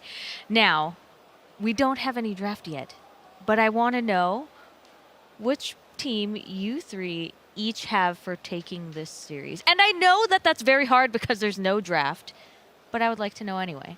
I think coming into the series, I would have given T1 the edge. I think the way that they approach Dota is, in my opinion, it felt strong against Vici's playstyle, but I feel like based on game 2, I think Vici might have something good cooking, and I feel like they kind of understand what it is they need to do in order to win the series. So I'm just going to make it very political. I think if Doom is picked by T1, I think they have a great shot at winning this, but I think this is a really, really close series, and the picks are going to matter a lot. Very diplomatic answer, Tsunami. I would have been the opposite. I think coming into the Vici EG series, if I hadn't seen that, then I would be like, I don't think Vici has what it takes to be a game 3 winner. But after seeing that, I see that they are willing to adapt, and I don't know if T1's been tested as much as Vici has quite yet. So I think Vici's got this for game 3. For myself, I also thought T1 was going to take this series, actually pretty easily, to be honest, coming in. But they were covering one of TI losses with Vici. I feel like they've learned a lot from that experience, and they'll bring it into this game 3. We will see what happens in this game 3 right now. Vici Gaming versus T1 Game 3. Welcome to game number 3 between Vici and T1. Before we start with the draft and we present the panel, I'd like to apologize for a production error because we thought we gave Insania a chair to sit on, but it was actually a fence. So we're sorry about that last segment. Jenkins and Effie are here with me. What can you tell me about last game, Jenkins? I can tell you that that was a great Vici Gaming draft. I liked it a lot. In the draft, it's good to know that you're not that stupid because they... Well, I'm just saying, what are you saying? Not you, me. I'm saying, I had this idea that it was going to be a really easy game for them to execute. All right, yeah. I thought that they had all of their bases kind of covered, and it looked fairly easy. I mean, I hate to say it against T1, but it really did look like, cut and clean. That's what they say. What about you, Effie? I think the Lina versus Dragon Knight and Monkey King just had a really great game, honestly. It's like what we predicted. The longer it went on, just the more items she would get, and she just naturally does so much damage, especially when she had the ET to amp her up and the Weaver insects. So. Damn, they first phase banned the Lina, too. And they got the Tiny as well, and then they have to give up the Magnus. So, in terms of strong heroes as TI, Magnus or Magnus and Tide. Oh boy. So Magnus or Tiny, Jenkins, what would you lean towards? Oh, 100% Magnus. This is the most OP character in the entire game currently. I wouldn't pick it in pubs necessarily. I totally agree with what Saberlight was saying, that it's like a TI specialty. BKB piercing, team fighting, that's all stuff you want during TI. And the repositioning element is just, it's absurd. I mean, we've seen like numerous fountain skewers that literally knocked OG out. Was fountain skewers. Yeah, actually. I mean, it's insane. You probably shouldn't be able to do that. But, play Magnus while you can. Thank you for that. You're welcome. Play it while you can. Get your MMR. Anyway, the opener and T1, these are both really strong and contested heroes, but we pretty much know that Tidehunter is a support now, right? And while he can be effective, he has to be paired up with a strong lane to make it so that the pick is kind of worth it at this point, because it can be a little bit redundant, but I hope they pair it up with something to amplify it. And I say that it's pretty much a support at this point because there's no way between a Magnus and a Tide you assign the farm priority to Tide, because we've seen how effective Magnus can be in the hands of players who play him well, such as Collapse, who we've been singing his praises for all day. Could we see it as a Carl hero perhaps, and then see the Tide in the offlane still? We could. But you're just showing 2 cores in your first phase, and that's not really ideal, I would say. Okay. So the safest bet would to say that it's a support Tide. But the option is always open, and that's the nice thing about having flexible heroes in your first phase. You can go where you need them to go. On the flip side, Vici Gaming's heroes, Tiny, incredible carry. He hits his timing so quickly, and he can honestly feel like the strongest hero on the map, especially when it comes to hitting buildings. They die so quickly. And Monkey King, we've talked about so many times before in this tournament why he's so potent, but just the vision game is so strong, and he's flexed to all 5 roles, actually. I'm gonna ask you a question, Jenkins. I know we're both fans of Vici, but one of the criticism this team has gotten is that sometimes they take a bit too long to adapt to a patch, right? And right now I'm seeing group stage meta versus playoffs meta, essentially. Yeah. Do you think this is the case again, or do you think there's something magical about these picks? No, I mean, I feel like Vici's done, in both the series that I've recently watched, well, the EG series and then this one, they're showing me that they are very quick at adapting.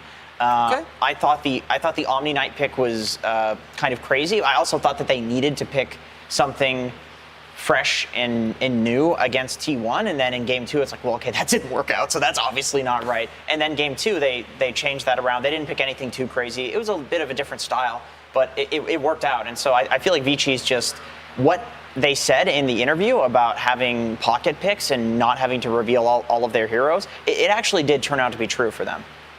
And sure, you can say group stage meta versus playoff meta, but the reason why Tiny hasn't been that prevalent in the main event is just because he's been banned out so much.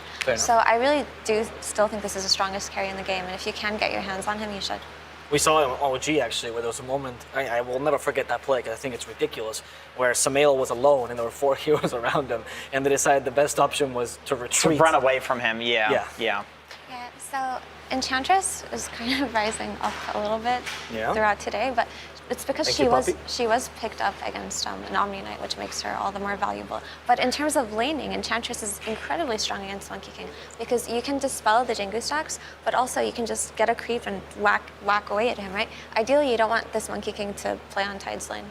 So just have the Enchantress follow him. Yeah, true. Even if it's a 5 position, you can still put your 5 in the off lane. Even if you're not giving a farm priority, you can do that just to like win the Monkey King lane, which would make me think that the Monkey King will probably end up being a support. But then there's another way that you could go with that, where you just say, okay, it's a core, but you're just not going to level Jingu. You're just going to play to like push out the creep wave, which I imagine would just depend on what T1 picks. Like if you're playing against Tide as Monkey King, you probably that's an Ori hero we haven't seen in a while. They said they had other heroes. Other teams just haven't beat their initial heroes first, right? And we're seeing the Shadow Fiend. But just to quickly touch on the Disruptor, he is such a good hero versus Tidehunter, because you just drop Static Storm on him and he can't really dispel anything, he dies. And he's a very good catch. Also, if Magnus finds a good RP and Disruptor isn't in it, he can drop the Static Storm on top of him and stop the skewer back, which is always really nice, right? And obviously Disruptor, one of the best catches in the game. Same with Horn Toss as well. Yeah, I agree. Horn Toss is a great ability. No, I mean like same with Horn Toss, the Static Storm point. You don't need to RP anymore. You can just horn toss. That still takes a second. You can drop static storm. Yeah, true. Yeah, the Disruptor can. You just looked at me when you said horn toss is all. I like Shadow Fiend. I think Shadow Fiend's an underrated hero, in my opinion. Because the minus armor right-clicking build only started like a month or so in pubs prior to TI, and obviously like there was the occasional, like at some point there was like drums SF, but I mean like this one where you're going for Daedalus, where you're like trying to one-shot people essentially, where you're playing with like the Dragonlance, the Satanic, essentially playing like a Lina, and I think that style of SF fits this meta, and for a long time people have been doing like the Yule's Blink stuff, which it's cool and it's flashy, but it never works out. It never works out. I agree. Shadow Fiend is a hit or miss hero, and I know some people in particular, if they see him, they say, I will not root for this draft, right?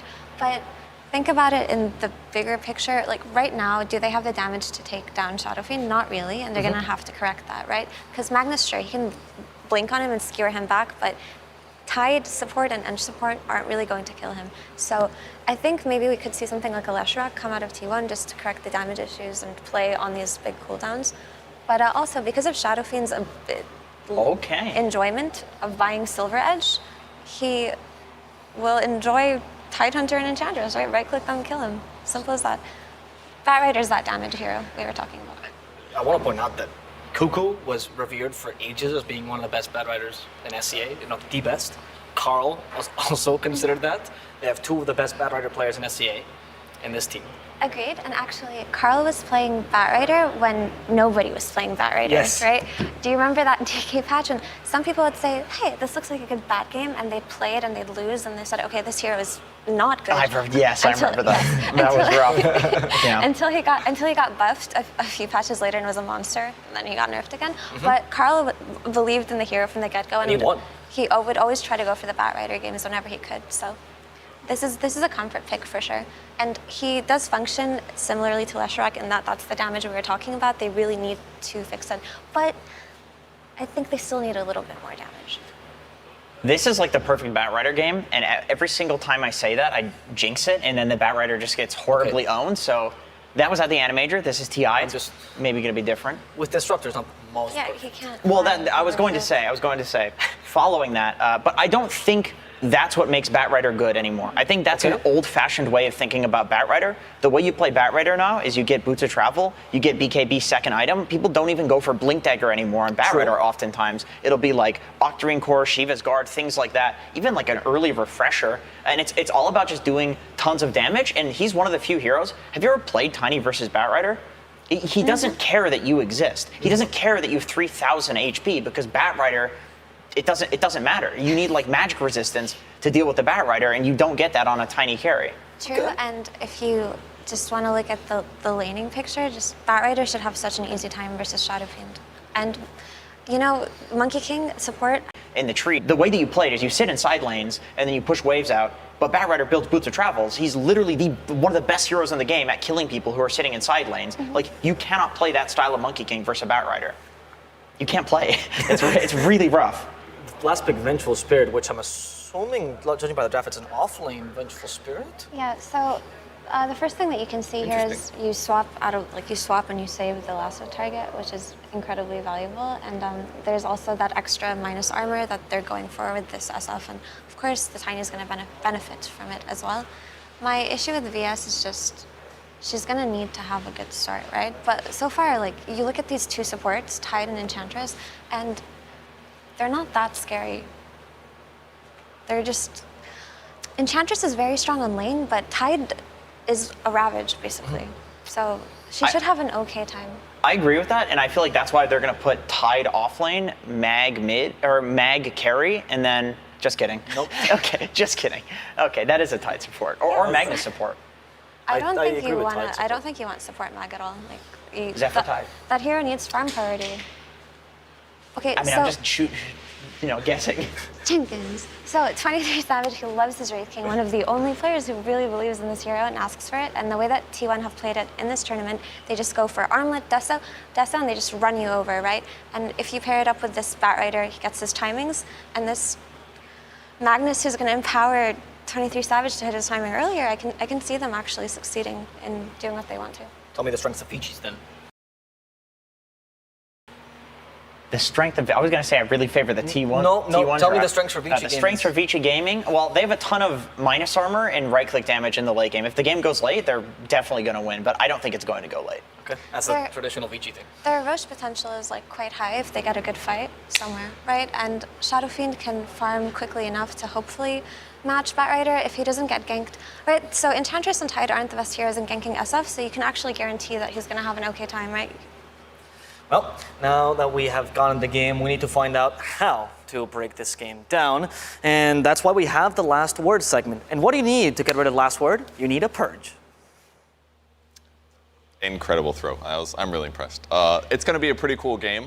We saw the Bat come out at an interesting point in the draft, which is going to put a lot of the Vici heroes on the back foot because Bat is so effective against the enemy lineup. Against SF, you get on top of him, you don't give him that triple raise. Yeah, he's got some right click, but it's a bit of a downside. So I think the Bat is really going to be the core hero. We got to watch this game. How is he going to do in the laning stage? How is he going to do in the mid game with these ganks?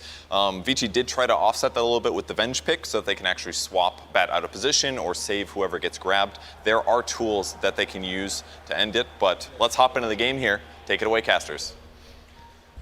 I love it when people throw it as like just casters, just a very anonymous purge. I thought we were closer friends than that. Is it because I berate you for not asking for bacon? Suns fan here with Cinderin. Game 3 of this best of 3 Vici Gaming versus T1. Loser goes home. Winner faces off against the dominant IG. Cinderin, thoughts on this lineup? We get to see Vengeful Spirit. It's been a while. Yep. The minus armor strat with the Shadow Fiend. Looking forward to this one. Yeah, I think there's a lot of upsides to both strategies here, honestly. I will say, from my perspective, I've had a couple of games in this tournament I've been like, wow, this is just an amazing Batrider game, and it just hasn't really shown up that much. I do love the way Carl usually plays it, though, so that has me a bit hopeful for T1. I think Batrider has to own in this game for it to really work, because if he doesn't, I just foresee the problem of T1 that the damage just becomes overwhelming. This Vici Gaming lineup has so insanely much damage. After they get 1 or 2 key items, we know what Venge Ags does to the game. She will be a terrible target for the RP. For once, there's a hero you really don't want to RP. There's a hero you don't want to lasso. And Old 11 can effectively just play as like a frontline vision hero once he gets that Ags. So would imagine T1 will try to play very aggressive around their Bat and see if they can get off to a good start off that lane primarily. I mean, again, Magnus makes it through, Cinderin. Tiny makes it through, in fact.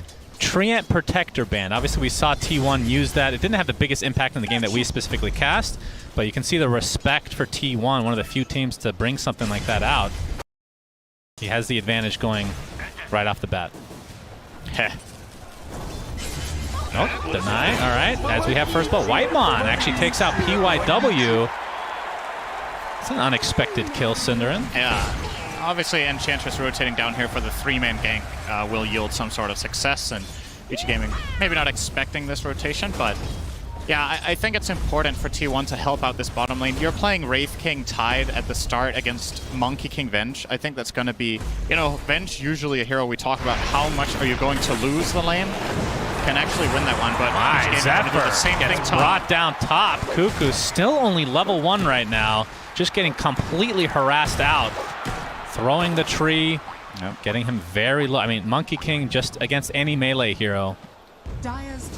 Pretty rough, in addition to having Tiny to have to worry about. And now the swap again. Vici Gaming are going to send the Disruptor bottom now to Venge instead of that Monkey King with the rotation that Monkey made top. And what this means is you now have double range against Wraith King, something he also doesn't like facing very much. Ench can't find a creep with this enchant. All the camps are blocked here. He has to go very far left to the Centaur camp that is currently presenting itself. Probably will see Whitemon do that and maybe see if he can look for a backstab move with that into the Wraith King or off the Wraith King Wraith Fire Blast. But yeah, Whitemon just looked and was like, oh well, guess there's nothing for me. Comes back to lane, and this is good news for Vici Gaming in that bot lane, I think. Venge should have an okay time. And yeah, and okay is enough for Venge a lot. Yeah, we've seen a lot of games with Venge off lane where it actually does horribly in the laning state and still has huge impact once you get the Agnum Scepter. So if you're able to not have a terrible start, then that's just going to make your game even better. But, I mean, what is the reason we haven't been seeing Venge as much?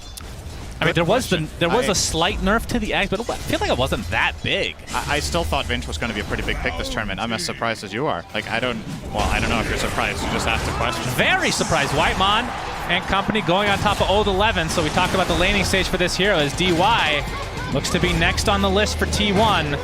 Now, one more right click will do it. In fact, the Wraith Fire Blast being expended, so 23 Savage with an early double kill for T1. Yeah, they bring down the Tide there to get that extra kill, but as a matter of fact, Venge just died to the dual lane. They were trying to kill Whitemon, but he obviously has Nature's Attendants and a Fairy Fire, and Venge Disruptor did not have enough in the tank, so regretting that go. They don't necessarily have to kill in this lane. You just need Venge to farm, and you can maybe poke and prod a little bit at the Wraith King, but I think going on Ench is a recipe for getting countered. T1 with a very good response there. It's going to find now a Wild Wing Ripper. Very annoying creep to lane against. Yeah, it almost feels like you kind of want to stun that thing. Yeah. The tornado is super, super annoying. As you can see, Ori obviously aware that Zephyr was bot lane, so kind of weary of a potential gank here because, I mean, Shadow Fiend, one of the mid heroes that just has zero escape mechanism, and if you have enough sticky napalm stacks, it just feels like an inevitable death. Ganking SF feels very, very good. He doesn't have... He's very snowbally, right? He needs to start. This is looking like a kill going the way of Vici, so kind of left to his own devices, and 23 Savage gets punished. Yeah, this mid lane gank... Oh, he's almost dying to the boys. Old 11. DY's going to block the boys. Oh, he canceled the salve. Okay. Salve too early. Bit of a mistake there from DY. It's going to cost Old 11 effectively 400 health. That he didn't just wait another second, and that's big because now that Wraith King is coming back to lane, he's very confident and very in a great position to just challenge. Whereas before he would have to be a little bit careful.